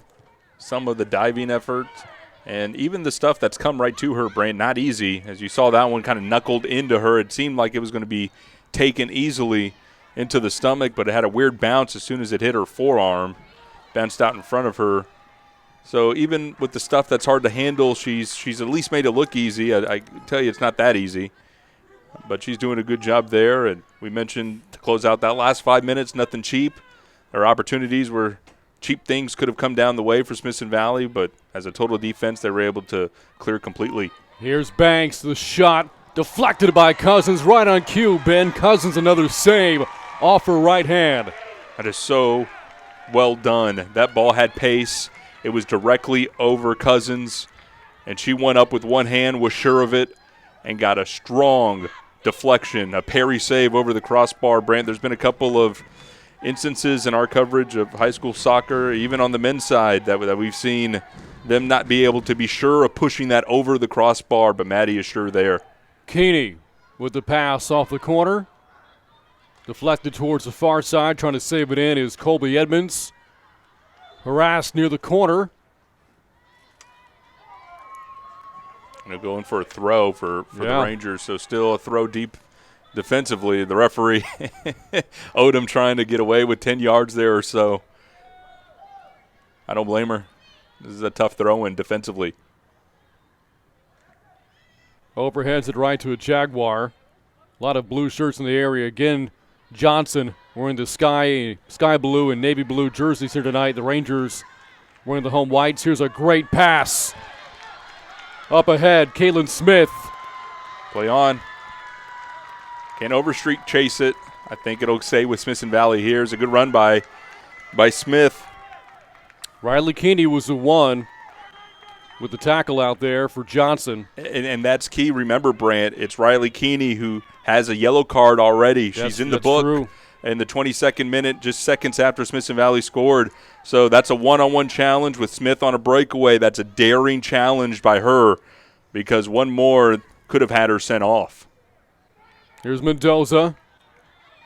Try to get around two Jaguars, back to the back line. Mendoza again. Now to the near side, Dade. Looking for an angle, back to center, Mendoza. Try to find Valdez. And taken back by Johnson. Valdez keeps it alive. Now Overstreet, spins to her right. That pass right to one of the Johnson defenders. Back towards center. Smithson Valley trying to get it back to the attacking third. Here's Valdez, the pass to Smith. Deflected and a lot of action, but no shots there for Smithson Valley. Brant, these girls, and I'm speaking more on a whole, as, that's a good pick by Overstreet, using her body to get position, and now some scrap going on down the far side. This is going to go in favor of the Rangers, and Overstreet, the aggressor, gets the advantage here. Who says soccer isn't a physical game? Well, and you know what's funny, Brant, is it's almost like a pot that you put on the fire to boil. As we get closer down, as the clock continues to go, it's just going to ramp up a little bit more, especially as you feel this Johnson squad become a little bit more desperate. And this is Overstreet from 35 yards out. It is a shot. Goes off the hands of Burgess. But for her sake, goes behind the back line. And now a corner kick coming up for Smithson Valley. Let's see if they can create here, Brant, that this has been a theme in our coverage of high school soccer. Just put the ball on frame, make the keeper work. Good things will happen. That went off the fingertips of Burgess, and now Cyphers here for a corner kick. Can she create? Off her left foot. Here's the pass. Headed off there by Banks, but on the back line, Mendoza. Here's a shot And right there to Burgess. Right on the heels of the goal line and back to Johnson. And you saw Caitlin Smith crash goal there. We've seen Burgess. That might be, and I'm trying to think about it, that might be the only ball she's brought in clean where she didn't have a deflection on the save. So Smith, I think that's something that Coach Atkins talked about during the halftime break. Caitlin Smith trying to be Johnny on the spot there, waiting for a deflection. Again, if you're tuning in tonight, there is no Caitlin Bumgarner, out for the second playoff match in a row for the Rangers, but holding strong here, leading 1-0. Here's Overstreet looking for a shot. Deflected by Johnson and sent back the other way. Cyphers to send this one back in if she can get it on her left. Shot deflected. And right back to Cyphers. Has an angle here. The shot, and it is just off the top of the crossbar. Brant, it's so difficult to have a shot with pace go over the crossbar and under the football crossbar. That tells you how close that was. And I said in the lead-up, if she could get this on her left, and on the left she had, what a quality shot on goal for Sarah Cyphers. Smithson Valley's had several tonight. Quality shots on goal back in the Jaguars. They were aggressive early, not so much since then. Now Corey Banks looking for a shot. Instead, will pass it off. An angle pass back to the near side. Back to center. Header attempt missed by Johnson. Good defense by Smithson Valley. But now the Rangers have to get it out of there. And they'll let Cousins do the honors. Nearly 10 minutes gone by, second half. Still a 1-0 Ranger lead. What it was at halftime. 10 minutes in, and Smithson Valley, 3 or 4 good chances. This is role reversal from the first 10 minutes of the ball game. As here's Smith again. Kaylin Smith trying to fight through 3 defenders. Gets off a shot there, but should be that deflected. Was short. I believe deflected should be a corner. No, it's going to be rewarded a goal kick. That's my mistake. I thought from the far side, the way that ball spun towards the goal, it looked surely to be a deflection. The referees didn't see it that way. Again, 2 great programs. The Rangers' district record since 2014, an unheard of 43-5-15, only 5 district losses over the past 5 seasons. Meanwhile, Johnson has won 50 matches over the past 3 years. Won 17 a year ago, sitting on 16 wins right now. Here's Banks along the far side, trying to beat Odom. Banks has the ball deflected. A slide tackle to the far side. A fight for it. Johnson trying to keep it alive, and they'll send it behind the back line and back to Smithson Valley. It's Casey Peak playing with fire there in the box. Physical challenge. I think it's all clear effort going for the ball, so the referee not calling a penalty there. That could have evened things up in a hurry. But it's a good defensive effort. And ultimately a goal kick will come out of it. But, Brent, you talked about 2 programs, and this has been the theme no matter what the sport is. You're going to get quality, whether it's the first round or the second round of the playoffs. There's no really easy trip to the state tournament in any sport that you play. And I just think, piece it all together. San Antonio's growing. Comal County, the second fastest growing county. I mean, the demographics are in favor for all of these school booms, and when all that follows, you get good club teams in a lot of these sports, and the talent just kind of goes up from there. And so no matter what sport, if it's girls basketball, softball, soccer, north side, northeast, the Comal County schools, it's all there. And we really benefit from it because we're calling a girls soccer game, and it is very competitive and very entertaining. And again, with the boys soccer match coming up after this one ends, Smithson Valley and Johnson will go at it again on the boys' side coming up right around 8 o'clock here in San Antonio. I can't tell you how many people I've told that we're doing high school soccer, and they kind of go, I don't know, high school soccer? I said, no, you got to watch it. Watch it. And then they come back and they say, you know what? These girls could play. Or that high school level boys team, man, they could play. They got some guys that know what to do with it.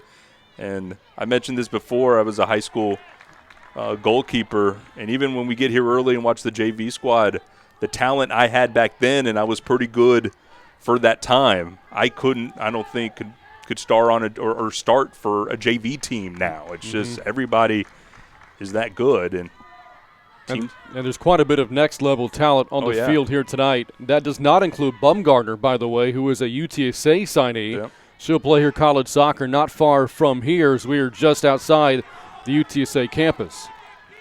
Remember when their football team got started, the football team practiced here at Ferris Stadium. Their spring game coming up here later this month will be held at this stadium. Yeah.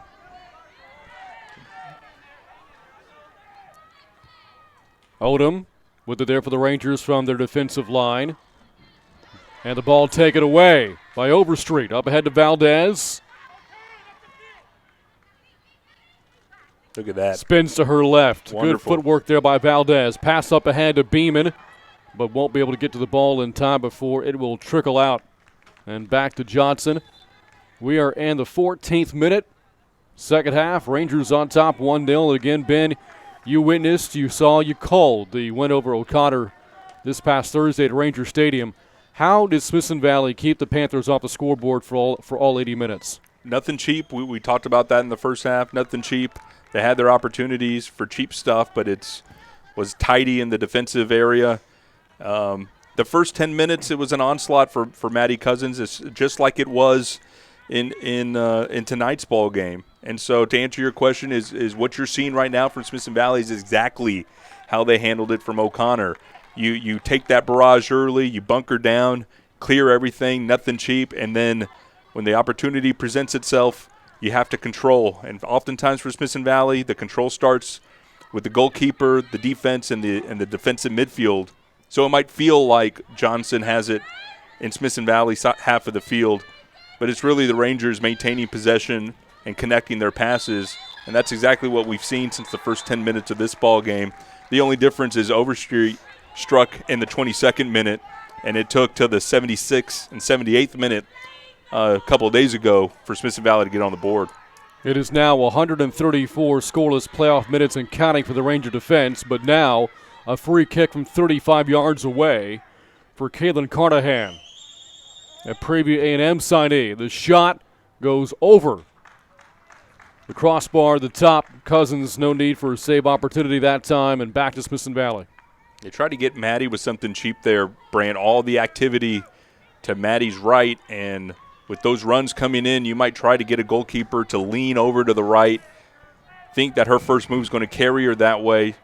So you have all the movement there, and then you come back to her left, and the ball just sent over the crossbar. A lot of action here near the Jaguars attacking third. Back out towards center, and a throw in here for the Jaguars. You ever hear that term in football, Brant, where a quarterback could look off a defender? You movement of the head or the eyes could get a defender to move one way or the other. Very similar with goalkeeping. Here's Banks trying to get through traffic, and there are just too many Rangers back. You can see the strategy there. When 23 is in the attacking third, converge 4 Ranger defenders all around the Jaguar sophomore. And they're still going to make her be the point of attack. She's very skillful with the ball at her feet.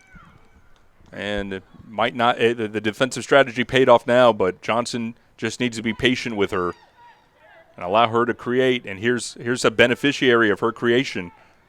Kinney with the corner pass, and it's a score there for Johnson. Corey Banks.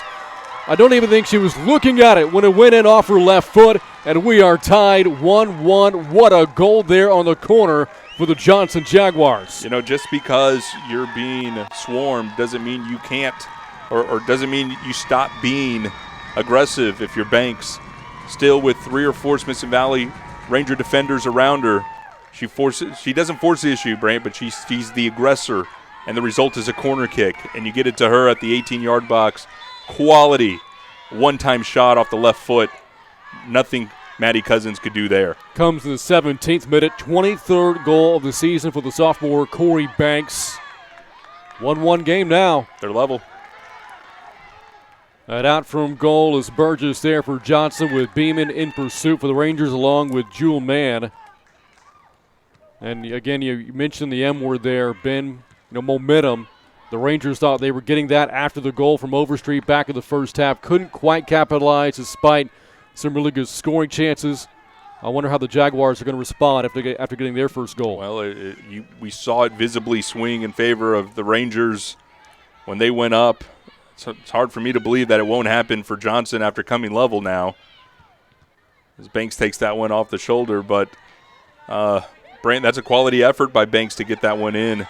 Both these goals that we saw by Overstreet in the 22nd minute in the first half, and this one in the 17th by Banks, wonderful soccer goals. Nothing Cousins could do about that there. Nothing Burgess could have done with the first goal. You could be well-placed. You could be on high alert, but those are just well-placed, quick goals. And that's more evidence of the testament on the quality of soccer we're watching. Here's Banks again. Pass into traffic.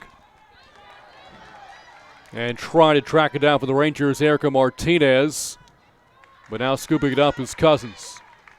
Approach the halfway point of the second half. 1-1 our score. We'll see how Maddie responds. It's the first goal that she's allowed in the playoffs. And, you could be confident, but you put a string of shutouts together, and even one goal could kind of throw you off your rhythm as a goalkeeper. But in talking with the conversation with Coach Atkins, he likes how mentally tough she is. And I can see her right now directing traffic to prepare the defense for another corner kick. No doubt she wants changes made after the last goal given up. It does look like a similar alignment here for Johnson as Keeney sets up the corner. Successful moments ago here for Johnson. Not long after Banks scored the equalizer. Keeney's pass sails wide of Banks this time. Now up ahead here for the Rangers, it's Martinez. Up along to man, but right to the Jaguar back line.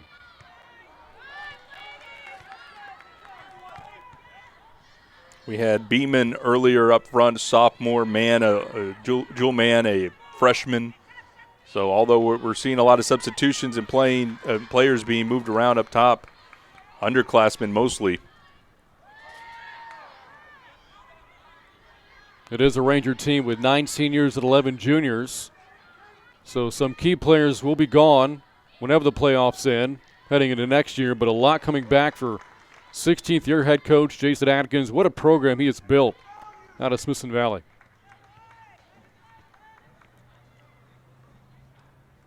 He's not just one of these coaches that benefits from the girls playing club ball and then just happen to go to school at Smithson Valley, so they go out for the soccer team. Mm-hmm. Although that could be true too. But when you talk to him about the tactics and how he prepares his team and watching him in warm-ups, it's a man who knows his soccer. He said he's been around this area, this program for such a long time. He's definitely built it into something special.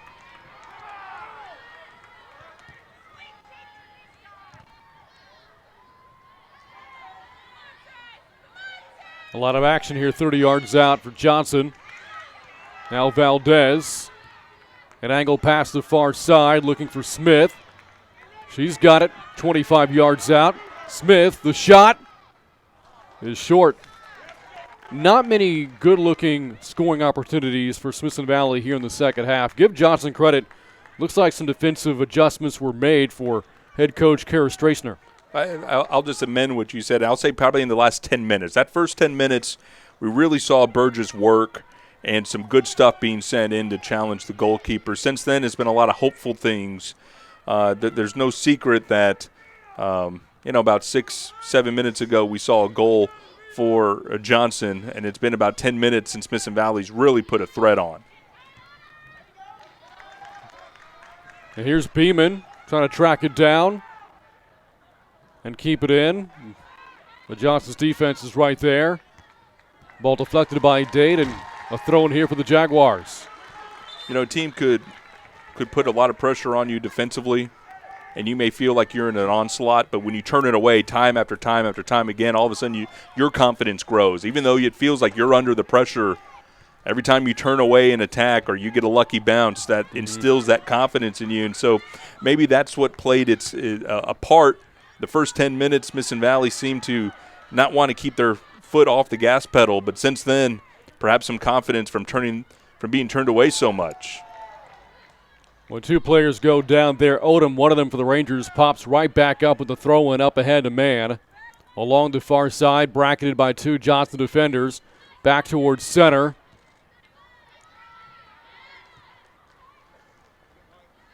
And now Valdez, the header. To Haley Smith. Looking for Beeman. Passing angle cut off by the Jaguars again. Valdez tracks it down. Valdez, good footwork. 30 yards out. Looking for help. Crossfield pass. Headed away by Mann. Be a corner. No, so not off of Mann. Goes off of Johnson. They'll say last off of Brooke Stevens. And maybe a key corner opportunity here for the Rangers. I think so, and perhaps a lucky bounce. I was with you. I thought that went off at least the upper shoulder part of Mann and went into touch. Referee saw it different, and this could be in favor of Smithson Valley. Haley Smith will take this one, Brant, and we'll see what Smithson Valley likes to do. They had one of their goals come off a set piece in that last game versus O'Connor, very similar to this. From the far side, here's a pass into traffic, and the header goes off of Valdez. Well wide of the target. Good setup, though, there by Smithson Valley. Just couldn't quite execute. You just want the opportunity. When you draw that up, you say you run here, you put the ball here, and let's get ahead on it. And that's exactly what happened. Execution good up to the point where head meets ball. And a little adjustment of the headband there by Valdez. I wonder, speculation here, if that headband maybe moves a little bit upon contact and you don't get that sure redirection of the soccer ball. Guessing this wasn't a problem you dealt with, Ben, when you were playing? Oh, no. One, I was never confident enough to wear any type of accessory on my on my uniform. And no, as a goalkeeper, I was always fearful of those type of things, redirections from corner kicks and things of that nature. Final 16 minutes of the second half. We're tied 1-1. Lone Ranger goal came at the 22nd minute of the first half from Jessica Overstreet, Corey Banks. The equalizer for Johnson in the 17th minute of the second half. You talk about drawing up plays, and that corner kick Banks scored on. You tell your kicker, set it up to the 18 back post, and Banks, this is you. I never would have envisioned that would have been a volley left foot that goes in. That's just well executed to get equal. Here's Smith. Angle pass headed off there by Johnson's Becca Franks. But now, is this a throw-in or a free kick for Smithson Valley? It's going to be a free kick. Yeah. From about the 38-yard line on the football field. So just shy of 50 yards out from the goal. This doesn't need to be on goal, Brant. We've already seen awkward bounces in front of the goalkeeper, both of them having to work because of it. So this is a threatening position here. Mendoza with the pass, sent back by Johnson. Saved here by the Rangers. Fighting for Smithson Valley was Mackenzie Malo. Haven't called her name a lot tonight. This will stay with the Rangers. Day to throw it in. Into Smith, more than 40 yards out. Now Valdez. Try to take it back towards center. Valdez's shot falls short. Thought she was going to look up. She had Overstreet and Smith going to the back post. Ideal ball there would have been to that back post, and maybe you get a header on it.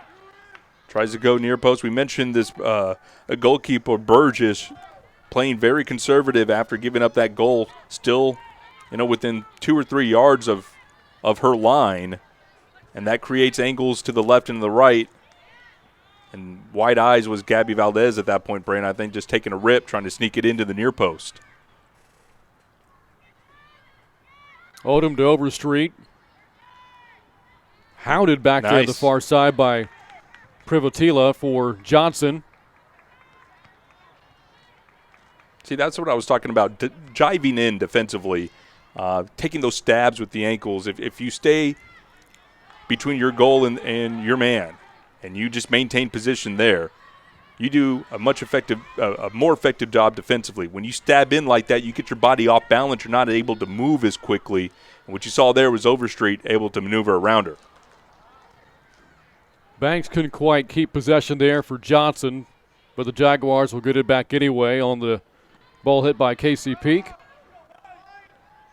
Action to the far side again. Odom trying to save it in, but again it sails out in the touch and back to the Jaguars. We haven't seen Demita Mendoza really come up to play in that striker position for the Rangers, and now as we get closer, approaching that 10-minute mark left in this ballgame, I wonder if that move's going to come here shortly.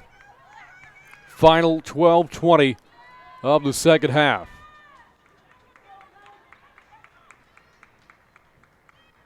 A free kick from touch for the Jaguars out towards center pitch.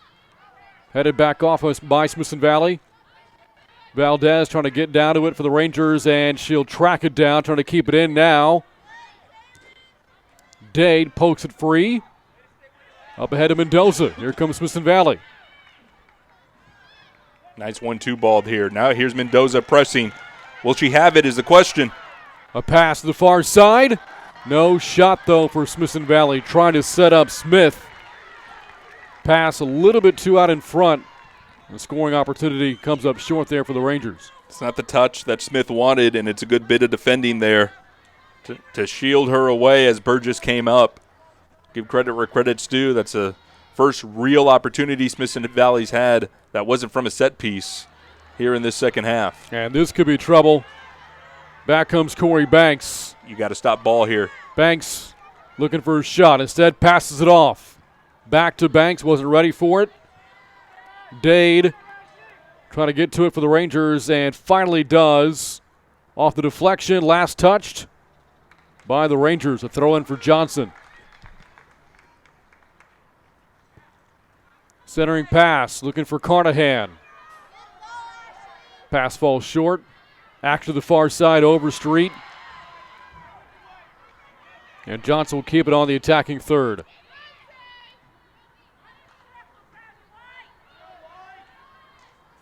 Here's Banks for the lead, deflected.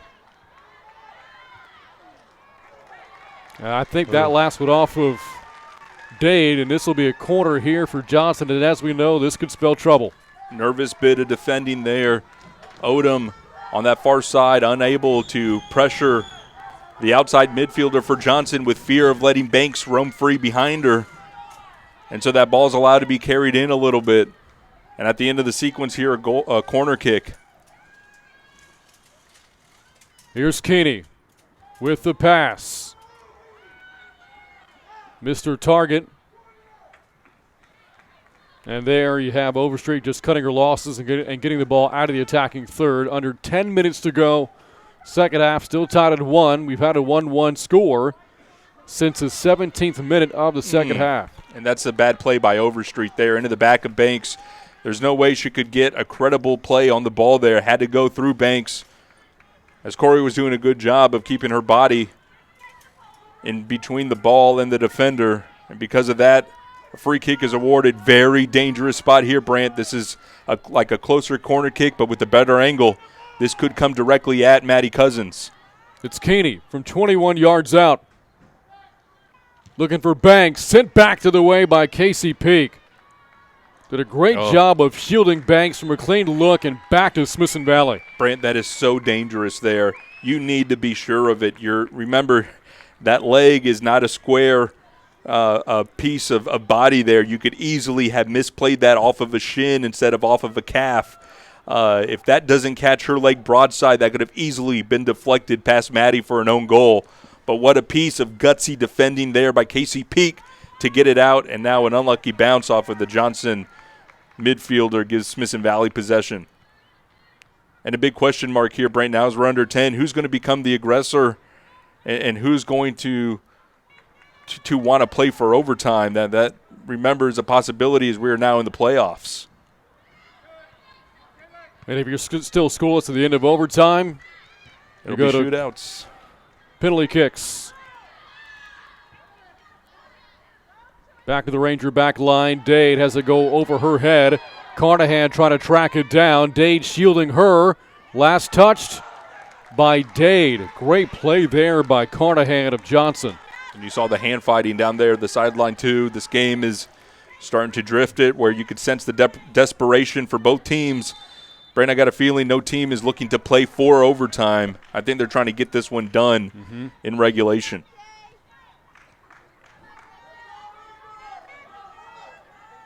Now Smith with a free kick outside the 18-yard box.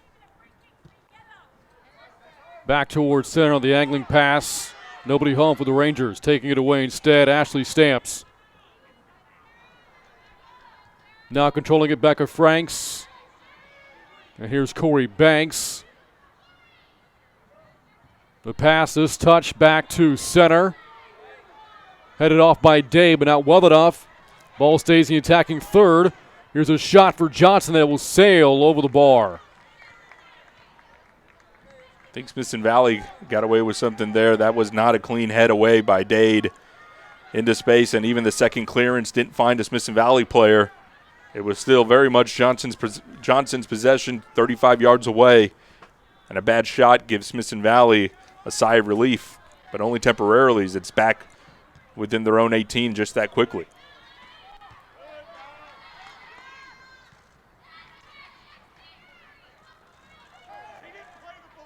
Peak battling with Banks there moments ago. Now Valdez for the Rangers. Boy, nearly passed it right to Banks. Risky play there by Valdez. Smithson Valley trying to put the pressure on of Burgess in goal, but can't develop anything there. Now along the far side.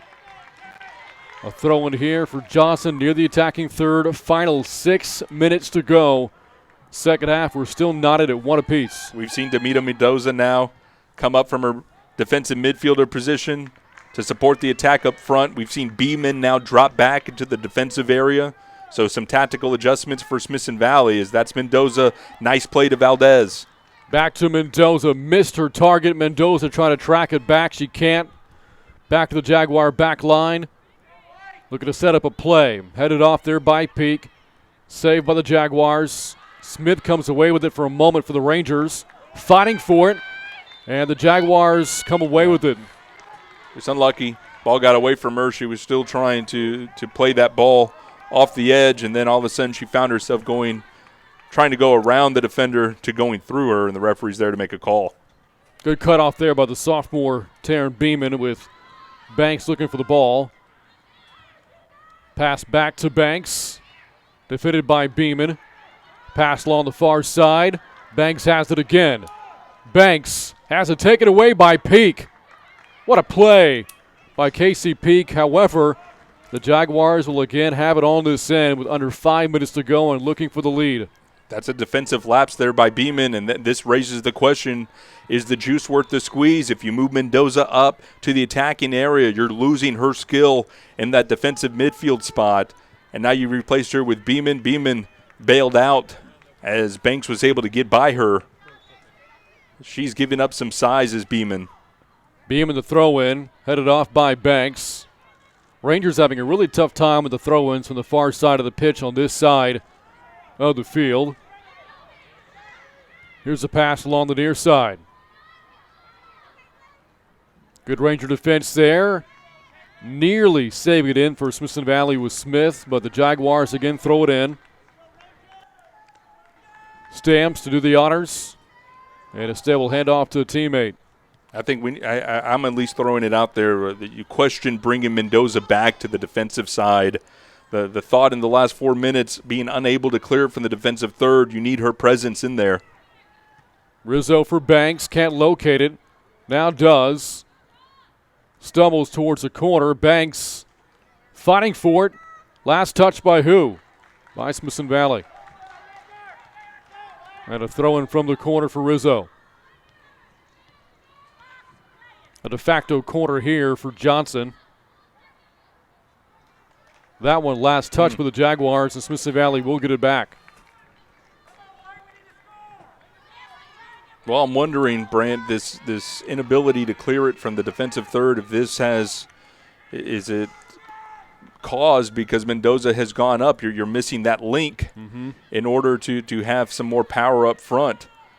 It tells me perhaps you're asking, is one of the two teams going to be playing for overtime, and maybe that's Smithson Valley's strategy right now.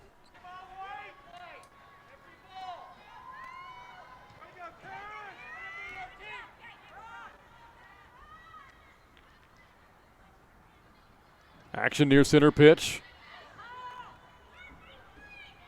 Here's Carnahan.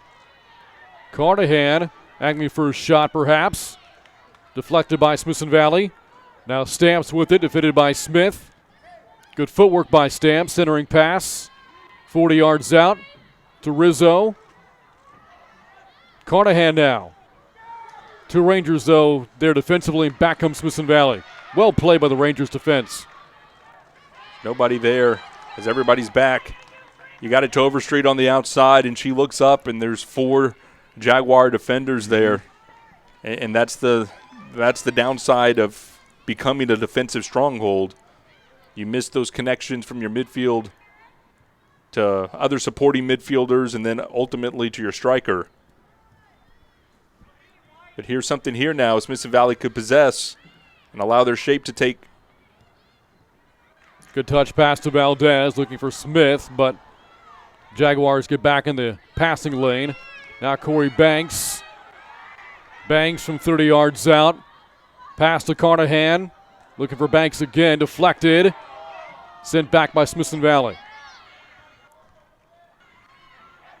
And down goes Banks. Yeah, that's a good foul, though. And you know what? Usually I would say professional foul in that scenario. That's not. That's Beeman knowing that she needs to get physical. She's giving up size on Banks. And Banks with a nifty move to get that ball into an area around Beeman, and Beeman just continued her defensive run. So even though this is a dangerous situation right here, Brian, I much prefer this than Corey Banks alone in the 18 box. This is Talon Rizzo. Scored twice in the win over Cedar Park Vista Ridge last week, but now will give way to Carnahan. From 25 yards out, shot deflected by Cousins. A big save for the Ranger goalkeeper. But now our corner coming up for the Jaguars with under 40 seconds to go. Job's not over for Maddie. I give her the pat on the back, but she can't do that herself right now. Still 30 seconds left. Ball nowhere out of danger. Keeney, good pass to center, deflected off the head of a Jaguar with Cousins out of position. And the Rangers catch a break there. That happened so quickly. There was nobody on the front post for Maddie. She had to stay in that area. Ball goes to the back. Had a clean head on it, but was pushed away. If that's on target, that's in. Maddie, as you mentioned, Brant, out of position. Well, Ben, we've noted just how physical it has been. It's been playoff soccer, and this playoff soccer match is destined for overtime. Still, a 1-1 match at the end of 80 minutes.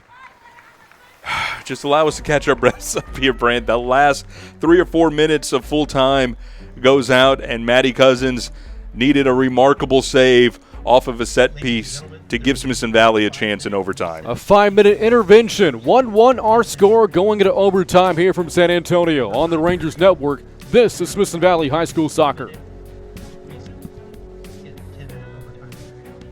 I'm Jaime Buenteo, produce buyer for H-E-B. We work hard to find the freshest, best produce available. That's why we work with Texas growers to buy local as much as possible. Over 100 million pounds annually. In fact, we sell more produce than any other store in Texas.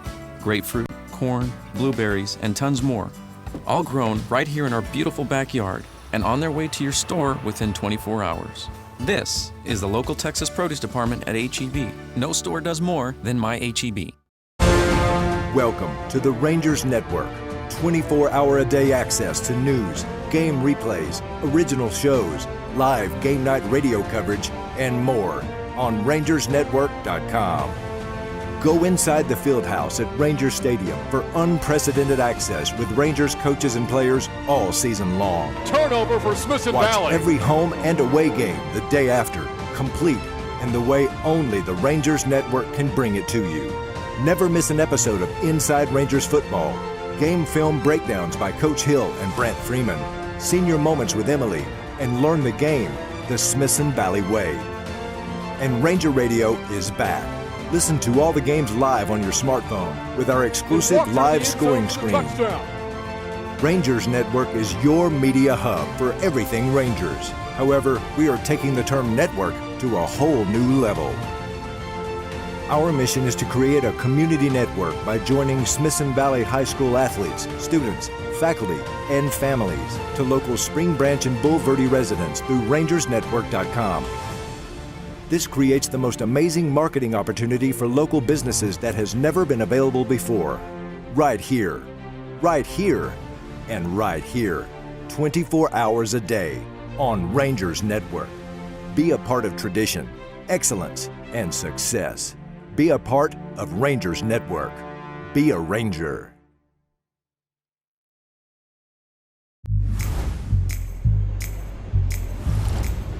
I've never done anything like this before. You're scaring me, lady! How about I just make him perpetually shirtless? Watch Lifetime. GVTC Digital Cable Channel 561. GVTC. Just plain smart. Down in Texas, modern-day prospectors are making big bucks flipping houses. But before they can cash in, they gotta move them. Hauling homesteads and kicking asphalt. All new Texas Flip and Move, Friday night at 9 on DIY Network. Watch DIY. GVTC Digital Cable Channel 126. GVTC. Just plain smart. Snoring, sleep apnea, teeth grinding, daytime tiredness. It's time to solve the problem. Dr. Matt Bayless and Summerhill Dental are right here in the Spring Branch Bulverde community and can help you stop snoring without the use of loud, uncomfortable machines. Summerhill Dental is your partner in getting a better night's sleep tonight. Our appliances are a proven solution to stop snoring and sleep apnea. No CPAP, no surgery. Log on to summerhilldental.com or call Dr. Bayless today. Well, 80 minutes was not enough, and who knows, Ben, 30 minutes may not be enough. In addition to that, as we will play 2 overtime sessions here, and let's go over the UIL playoff rules here, Ben. You and I were talking about this during the break. There is no what they call golden goal in the situation, meaning the first goal scored, if any, or scored at overtime will not end the match. They will play 2 15-minute overtime sessions if the match is still scored, whether it's 1-1, 2-2, or 10-10. They will then go to penalty kicks, and the winner of that would then win the match. I was involved in this my sophomore year on the varsity level as a New Braunfels Unicorn back in, let's just say the Clinton administration back then. I don't want to name the year. Still dating yourself. Yeah. But anyway, it was way back then. But we played Lanier in the bi-district round, and it went into overtime. It's not like professionals where you have to start thinking about substitutions and when you use them or have you used it. Again, on the high school level, there's no substitution on that. Right now, it's all about mindset. This is a mini game right now. You talk about coaches, they try to say we divide the game up into, it's not one big game. It's a series of, 10 games or 15 games or whatever. So now that just gets cut down. And for the most part, you just stay tactically out with what's gotten you here. Except in the last 5 or 6 minutes of that second half, Johnson brought the momentum and confidence away from the field with them. And so for Smithson Valley, it does not behoove them to fall into the trap like they did in the first 10 minutes of this ball game to let Johnson come out with the momentum and confidence and produce an onslaught for them. You have to work from the first whistle in maintaining possession, keeping your shape. And for me, the question, who comes out at top for Smithson Valley? I think Demita Mendoza has not been given enough opportunity to create. But if you're Coach Atkins, do you want her to save some of that energy and maybe start her in the second half? A lot of things to consider here as, they put 10 minutes here on the scoreboard. So 2 10-minute overtime sessions, what we're looking at here. Again, there's still more soccer to be played later tonight. Smithson Valley's boys, Johnson's boys awaiting the end of this match. We'll have it for you here on the Rangers Network. So that's my mistake there. I was under the impression that it was 15. Mm-hmm. So we'll go 10 here. And there was a coin flip to determine possession to start the match. It appears that Smithson Valley has won that flip. Now the Rangers are switching sides here. They will attack the goal to our right. The Jaguars the goal to our left. And again, Matty Cousins, the Ranger goalkeeper, wearing the orange top today. Johnson's keeper, Brooke Burgess, wearing gray. And here we go at minimum 20 more minutes to go to determine the winner of this match. And right out of the gate, it's Valdez up ahead to Mendoza. Keeps it alive. Angles it to Overstreet. Score the Rangers' only goal of the match back in the first half. And now the Rangers will throw it in the attacking third. Odom into Valdez. I think Valdez missed the ball there or was trying to fool her defender. One of the two. The latter. Fooled me. I think here, Brent, they've opened up with Mendoza back in her defensive midfield position. You have Beanham up top. So there's your answer to the question we posed before kickoff, and no handball called there. Play on, says the referee. Incidental contact. Here's Dade. Now Smith centers it up ahead of Valdez. Looking back to her right. Pass to Mendoza. Looking for a clean shot right, though, into the chest of Burgess. But the first time in a while, Smithson Valley has had a clean shot on goal. Brant, we talked about wanting to establish possession of the ball. 1 minute played in this overtime, and that entire minute mostly all, I would say, entirely Smithson Valley's possession in that first minute. Almost since the kick. That's deflected by Mendoza. Saved in by Johnson. Angled it towards center. Carnahan with a deflection to Banks, taken back by Dade. Good play by the Ranger veteran defender, Ashley Dade. Back to the Ranger back line. Now Smith, bracketed by two Jaguars, and poked away by Valerie Andres, and back to Smithson Valley.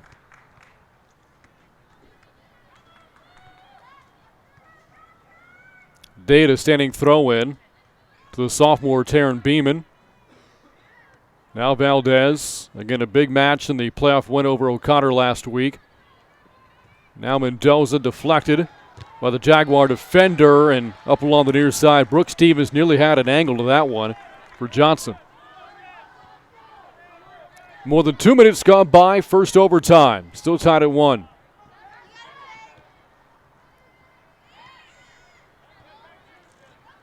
Odom trying to back off Carnahan.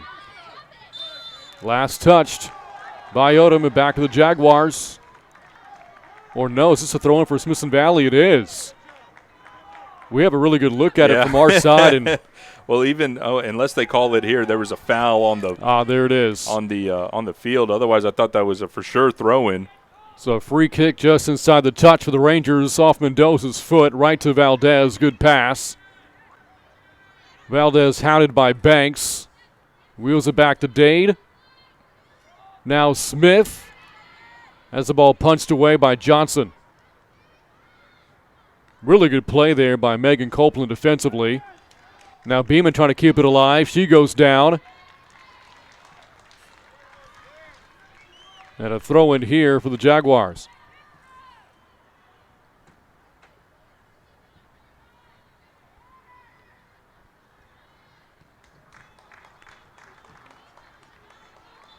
And that was last touched by Smithson Valley by Johnson. Yeah, reverse of the call there after the referees talk it over. A nice centering ball by Beeman. If that Gabby now can create. Valdez to Mendoza with a shot. It sails wide to the right of Burgess, who was in good position, by the way, there for Johnson. Now about 4 minutes gone by in the first overtime. And the positive thing here, Ben, is that you said Smithson Valley controlled the ball the first minute. You can extend beyond that now. I'd say they've had possession for majority of the overtime so far. Absolutely. Not only that, compounding that possession has been in the Johnson half of the field. Talked to Coach Atkins. He said we like possession, and we start it from the back, so oftentimes our possession is in our defensive side of the things. That's just where our main ball handlers are, but not the case so far. Mostly been on the Johnson half of the field, and that's two quality rips from Mendoza to test Burgess.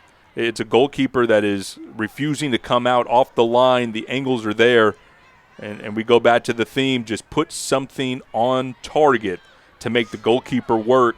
She came up with a good save where she didn't allow a deflection, and that one just inches wide of making Burgess react. But as long as you get her to think about things and you send other players to crash the goal and hope for a rebound, good things could happen for Smithson Valley. So I like the way that they've come out and attacked so far.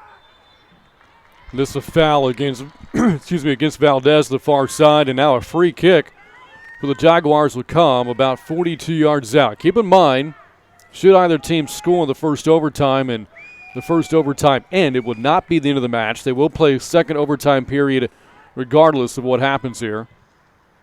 This is a shot deflected by Peak. Sent back the other way by Valdez. Beeman trying to take it back for the Rangers. Well done. And there's a foul call against Johnson against Becca Franks. Will they show her the yellow? Yes, come here, says the referee. That is the second booking for Johnson, and it'll send Becca Franks to the sideline here in the 6th minute of the first overtime. So 2 bookings for Johnson, Becca Franks there, Riley Keeney in the 21st minute of the first half. Referee getting some work in today with her plastic. Mendoza the pass to Date off the free kick. Up along the far side, back to center end, Valdez. Turning to her right. A backwards pass to Odom. Up along the near side of the pitch, Odom against Banks, looking for Valdez, who goes crashing down. Odom saves it in. Good and a centering pass to Smith. Here's Smith, the shot deflected. And saved by Carnahan for Johnson. And a great play there by Mendoza. Took it away with Banks in pursuit. And the Jaguar player still down. There was no stoppage, and now it comes from the official. Now, we talked about this in the break, Brant. It wasn't a matter of substitutions. Now you're starting to get into the fitness. It is a cool night outside. I mean, wouldn't know it in here. You wouldn't know it in here, but still susceptible to cramps, and I think that's what it was there. You get challenged, you fall down, you get that extra stress on the lower body, and you will begin to cramp as what's being shown. And the other teammates on the field, both the Johnson and Smithson Valley, taking advantage here, going to the sideline. Even Maddie Cousins and Burgess, the goalkeeper, using this time to get some water, get some other nutrients into your system. So the stoppage comes with 3:42 to go in overtime. Clock is stopped. The player down there for Johnson, by the way, is Ashley Stamps, a senior, their 4th leading goal scorer this year. Asani Dabbling Christian went down on the turf. You know, Brent, one of the most ridiculous things that I've ever heard in my life were basketball fans criticizing LeBron James for not playing through the cramps in that one memorable finals, the Spurs versus the Heat. By the way, having been in that arena, the way it feels in our box is the way it felt that night at the AT&T Center. And so understandably that would happen. But when you get cramps in your lower body, there's nothing you could do about that. There's no mind over matter type thing. It then becomes a matter of chemistry and anatomy where your legs just aren't going to work. And so you could try to give yourself some relief, as Stamps does with extra stretching, try to get more oxygen and nutrients to that area. But after a while, your body just will not go any further, and there's nothing that a mentally tough player could do about it, and I could guarantee you she is one. This is just where biology and chemistry take over, and your body says, we can't do it anymore. One, that shows you, Brant, they're leaving it all out on the field for this, and you could tell in the pace of play, the style of play, how physical it's gotten, that it has gotten. There's your first casualty of cramps in this ball game. Free kick for the Rangers. A pass up along to the near side, looking for Overstreet, trying to save it in. And shoots it right to a Jaguar player, punched back out there by Becca Franks. Odom tosses into Valdez, spins to her left. Valdez A centering pass to Mendoza. Weaving through traffic, Mendoza with a pass to Overstreet. Street the shot, and it is over the hand of the goalkeeper Burgess near a teammate. Couldn't quite knock in the deflection, and the Rangers will get it back with a little more than 3 minutes remaining in the first overtime. The young sophomore Beeman was there, as well as Smith, and a good centering ball by Overstreet. I thought that might have found side netting just like in the first half, but it was not meant to be. And again, the ball sent out by Johnson.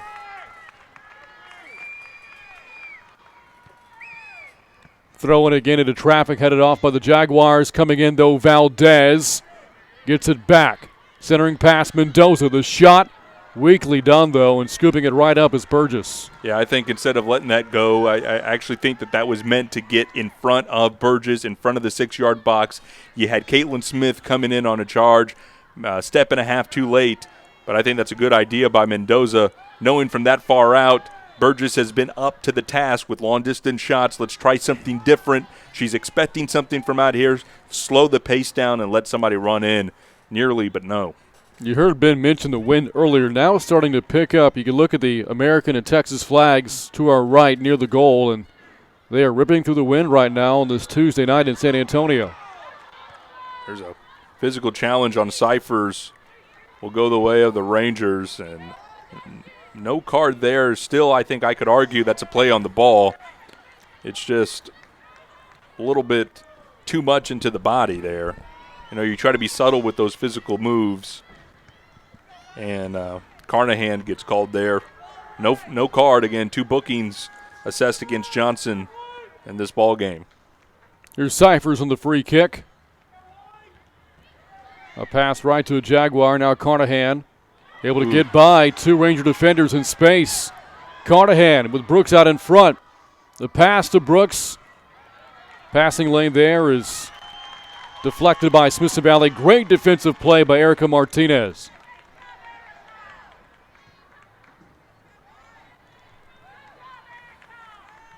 Can the Rangers crack the scoreboard before the first overtime ends? They've been aggressive so far. Final 50 seconds, but again, keep in mind, should they score, or Johnson, with his final 45, we will still play a second OT.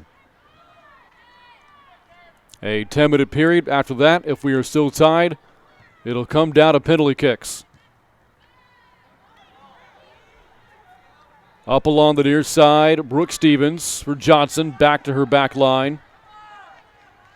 That ball sails high in the air. Odom misses it. Saved by Peak. Good touch there by Smithson Valley. Final 14 seconds. And here is Banks looking for one more shot before the second OT. Dancing around Dade. Banks won't get a clean look. Well done. And we will play a second overtime with the score still tied 1-1. A 2-minute intermission when we come back. The second overtime coming up here in the 6A playoff match. Smithson Valley between Johnson on the Rangers Network. This is Smithson Valley High School Soccer. Tonight's broadcast is brought to you by Comal Independent School District, HEB, GVTC, Wick Productions, Ferris Orthodontics, Summerhill Dental, Smoky Moe's Barbecue, and Pizza Hut. When you're ready for a break, hurry in to Chicken Express. Let us do all the cooking for you. We always offer high-quality, affordable meals that the entire family will enjoy. Our chicken is never frozen and it's hand-battered fresh so you can really taste the difference. You can expect fast and friendly service at Chicken Express, whether you dine in, drive through, or drive up. Hurry in and hurry back to Chicken Express.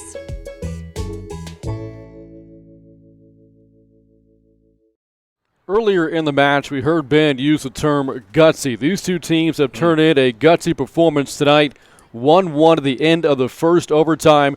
Rangers led 1-0 at half, A goal in the 22nd minute of the first half from Jessica Overstreet, but the Jaguars got the equalizer from Corey Banks in the 17th minute of the second half. Nobody scored after that. We played 10 minutes of the first overtime session. Nobody scored there, and here we go, Ben. 10 minutes to go in the second overtime. If we're still tied, it'll come down to a shootout.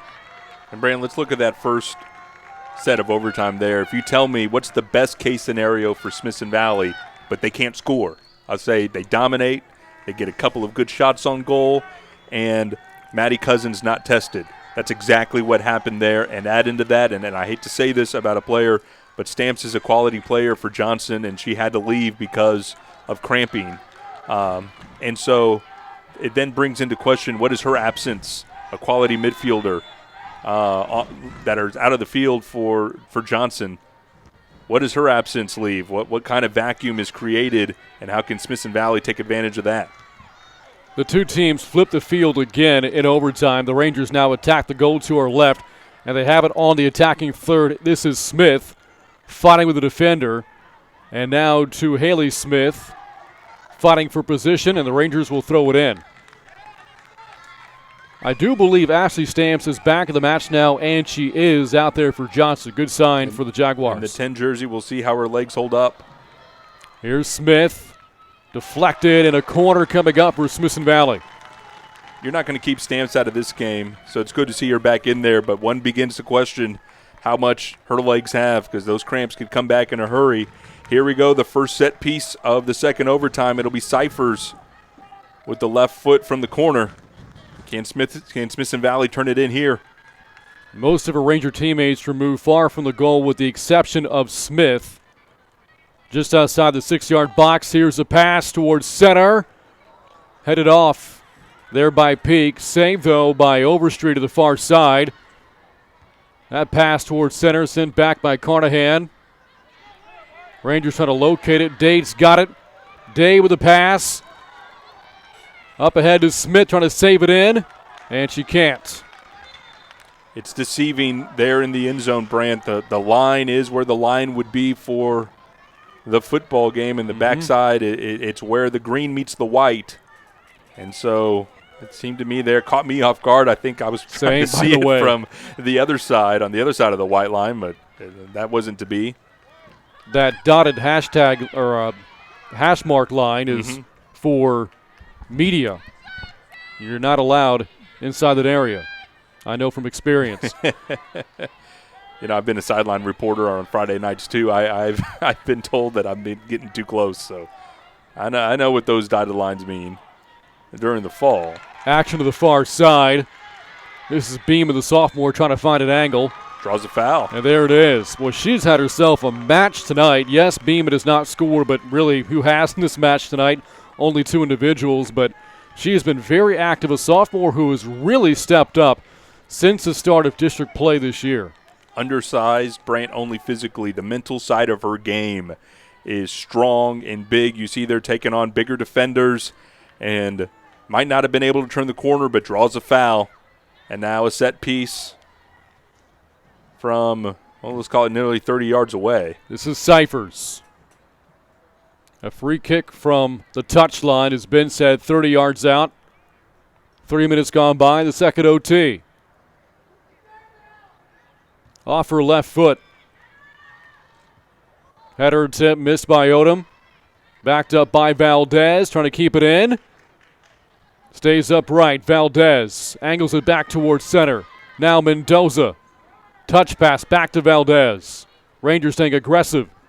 Passing lane cut off there by Johnson. Now the Rangers reset. Well, there, dear, big misplay by Erica Mendoza. Able to get it back. Deflected by Banks, and maybe a chance here for Johnson. Here's Odom. Up ahead to Dade. Goes off of Smith. A tough luck bounce there for the Rangers and stays with Johnson. Yeah, because outside of that, it was a good bit of defending, not panicking, not looking for the big clear. You had numbers, you had your shape, just connect your passes to get it out of danger, and they did well up until that unfortunate bounce. they've dominated what has been of overtime, both the first and here in the second session, but you cannot drop your guard here. Stamps on that throwing connection. Now the Jaguar back line's got it. Here's Smith taking it away for Smithson Valley. The official jumps out of the way as Peak punches it back. Goes off the head of Smith. Try to track it down. Last touch by who? Stay with the Rangers. It will. Nearly halfway through the second overtime. Cyphers will toss it in. Into traffic. Another throw-in coming up for Smithson Valley. This one deeper in. This one can be more dangerous. And we'll take a timeout here as one of the Ranger defenders is down. That's Smith, Haley Smith. Appears to be favoring her right side. And she's going to limp off. So stoppage of play here, just under 5 minutes. Haley Smith will limp off. I didn't see if there was any collision or anything down there, but we were talking about the nature of cramping in your lower body. I mean, that could come out of nowhere. Just a quick misdirection. You're floating one way, you plant your foot, and then it'll come up and bite you. So that definitely, you don't need to necessarily look for any type of collision in order for that to happen. Nora Langerland takes her place. Cyphers again to throw in. So many Jaguar defenders are back. The deflection, though, goes off of Cyphers. Bounced off her chest and back to Johnson.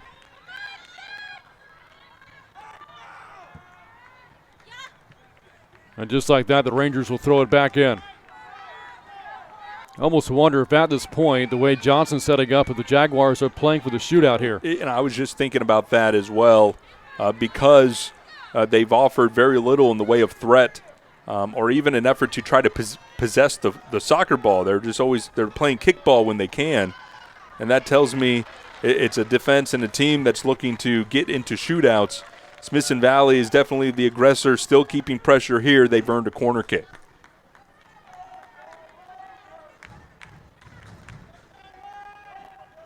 Cyphers has been handling those duties since the start of the second half, but here will give way to Langerland. The closest Ranger stands about 10 yards out. Off the right foot of Langerland. Centering pass, headed off by Odom.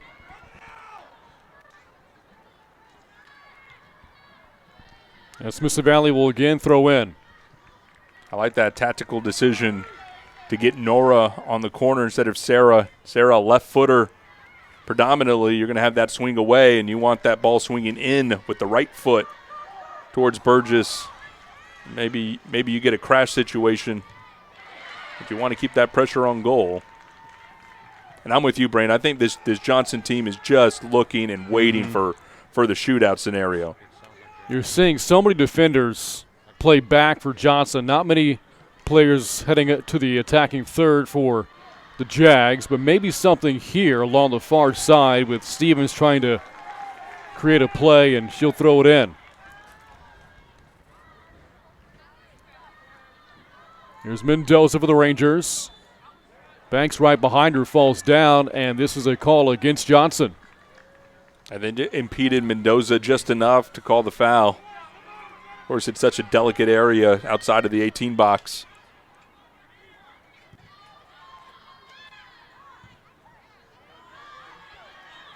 Smith, the only attacker back for the Rangers. And here's Valdez, 45 yards out. Valdez up along the near side. Centering pass to Smith, and Johnson again. Just so many defenders are back. You have 7 defenders from inside 30 yards. It's a stronghold back there. You might want to even think about just letting it rip from 35 yards out. And here's Banks. The whistle blows first.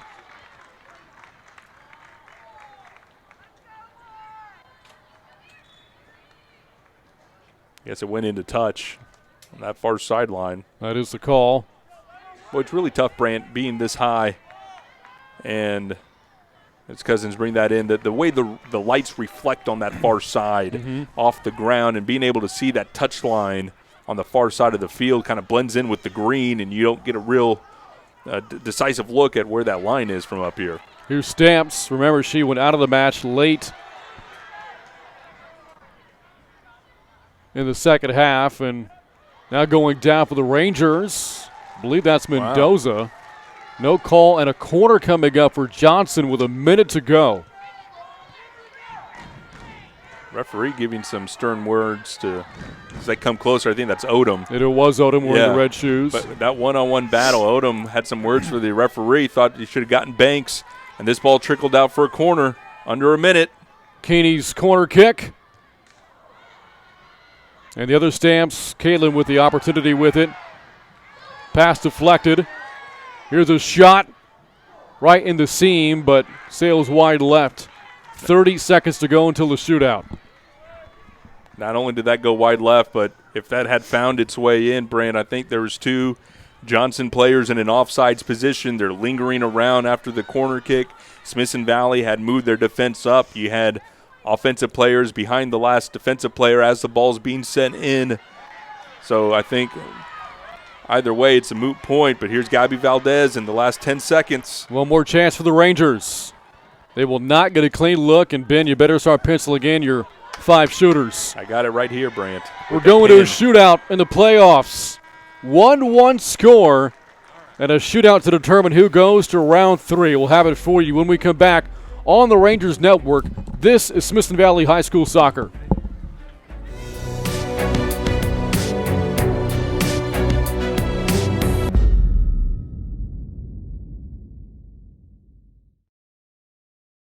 If you bank at Frost, we'll help keep your money safe. If you use your Frost debit card, the chip will make it more secure. If there's a suspicious transaction on your card, you'll get an alert.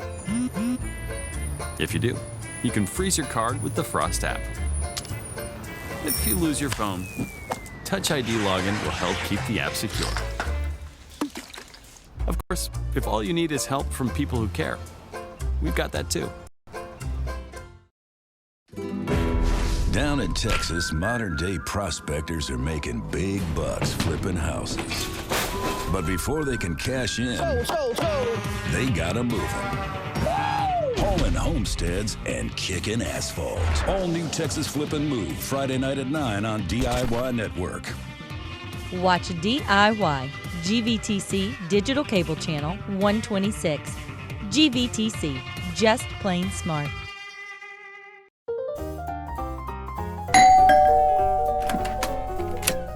Hello, I'm Steve from GVTC, here to install your 1 gig per second internet service. Hey, you're Ranger Senior Trayvon Merrick Woodard. No sir, I'm Steve with GVTC. Come on. Cornerback, kick punt return, wide receiver. I'll be over here. I'll let you know if I need anything.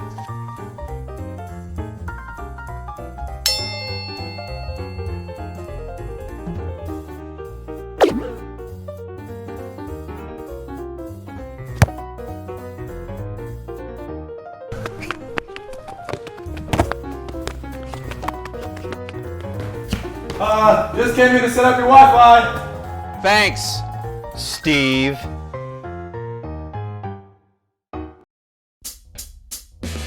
Where Zaxby's is from. Some like it classic. Some like it saucy. For others, it's gotta be crispy. But everyone loves the flavor that brings us together.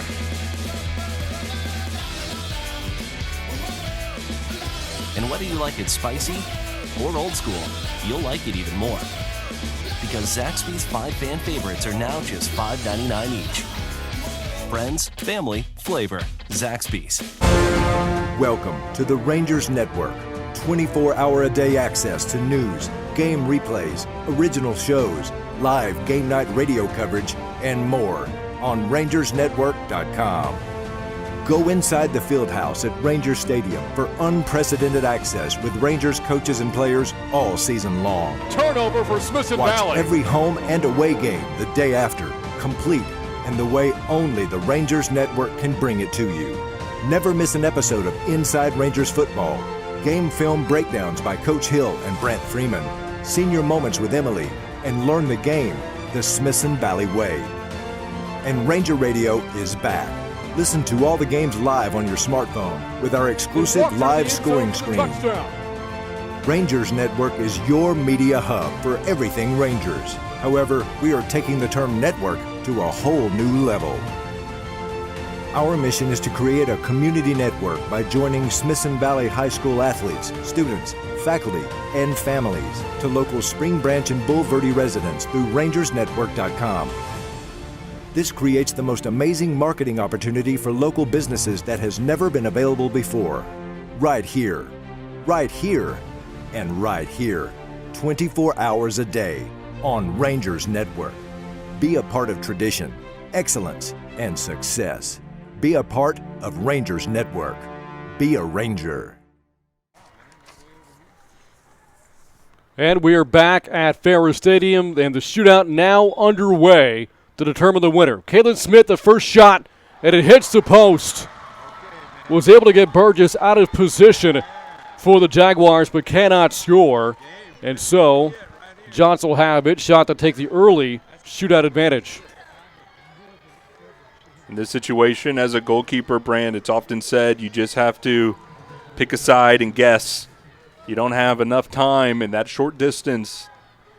You might get a clue here and there to help aid your decision, but ultimately you just got to get a feel for it.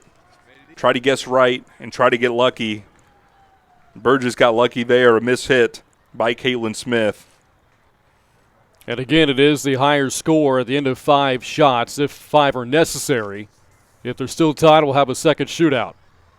Taylor Rizzo now here for Johnson. And with Smithson Valley missing, a make here by Rizzo puts a lot of pressure on the Rangers. With Cousins in goal.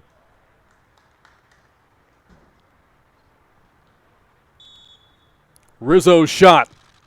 Early, 1-0. Johnson advantage. And again, the pressure now on the Rangers. Really no room for error now. Maddie, I think you saw her drifting a little bit to the right. Might have tipped her hand just a little early. Rizzo did well. Now Haley Smith for the equalizer. Got it, and we're tied at 1. That was tough. You had Burgess drifting that way. She guessed it right. But that ball with just enough pace to slide right under the diving Burgess. So the guess right was by the goalkeeper. But a better effort there for Smithson Valley. So again, Taylor Rizzo already made her shot for Johnson. Next attempt coming up here for the Jaguars. Maddie Cousins takes off the long pants here in goal. And this is Ashley Stamps for the Jaguars. Went down earlier in the match. Came back. And now looking for a 2-1 shootout lead. She doesn't have it. Sails wide, and we're tied at 1 at the end of 2 shootouts. Brant, I just wonder how much of an effect those cramps had on that lower body. So much of your shot taking is relied on having a good foundation, a good plant foot. And sometimes if you're dealing with cramps, you just aren't confident that your leg's going to give way. And she pushes that wide in a shot with not a lot of pace. Cousins would have been there. And we're even after 2 rounds. And now this is Nora Langerlin for Smithson Valley, looking for the advantage. For the lead. No, denied by Burgess. Big save towards the far side of the post. What a confident dive to her left. Burgess, she guessed right. Had a more purposeful dive there to the near post. Denies Nora there. And now Johnson again going for the lead here, and this is Riley Keeney. Had the assist on the corner for Johnson earlier. Jaguars on top, 2-1. It was quick and with purpose. Business trip down there. And she just sets it up, a couple steps back, quick charge. Cousins might have caught her off guard a little bit. And this is pretty much a must-have for Smithson Valley. Needed here to stay alive. It is Demita Mendoza for the tie. Yes. Beg your pardon, Rachel Zuba had the attempt that time for the Rangers, as Smithson Valley has life. Just calmly done. That's so difficult, Brant. The pressure's starting to mount on not only the shooters but the goalkeepers. Zuba goes up there, calmly puts it in the corner. Now Carnahan, very active all night long for Johnson. This for a 3-2 lead. Got it. And the pressure's on here for the Rangers. If they miss here, it's over. And you have to imagine, by the way, even with a Ranger make, that Banks will be the one shooting the fifth and final shot for Johnson.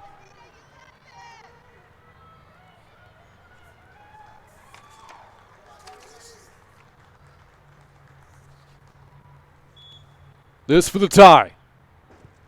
Mendoza knocks it up at 3-3, and now the pressure on Matty Cousins has to get a save to force a second shootout. This isn't Banks coming up. Wow. This is Copeland. Banks wasn't even of the 5 picked to represent Johnson. Maybe she'll be the 6th. 6-1 off the, you have to go to somebody else that was on the field at the time as time expired. Those are the only eligible ones to kick. Megan Copeland for the win and for the third round. Yes! Johnson advances. Winning in penalty kicks 4-3. What a finish here in San Antonio. Well, you think of what it took to knock out this Smithson Valley girl team. A Johnson team, district champions in a very tough District 26 6A, to be battled all the way through the brinks of overtimes. And we're talking about shots that are inches wide, the difference in this ball game. Brant, the cruelty of soccer is it's so hard fought through the 80 minutes and then the extra 20 minutes. And we decide it by shots from about 10 yards away. Just a gutsy performance again by both teams. One of those matches where, again, you feel so much for the loser because somebody had to win this match. Somebody had to come up short. And it is Smithson Valley by the smallest of margins, a 2-1 final. Johnson winning it on penalty kicks, doing so 4-3. Again, more Ranger playoff soccer coming your way later tonight. About 20 minutes from now, it is Smithson Valley's boys against San Antonio Johnson. We'll have that coming up for you here on the Rangers Network. But until then, for Ben Campos, I'm Brain Freeman. Thanks to everyone on behalf of the Rangers Network. We'll see you back here in about a half hour from San Antonio.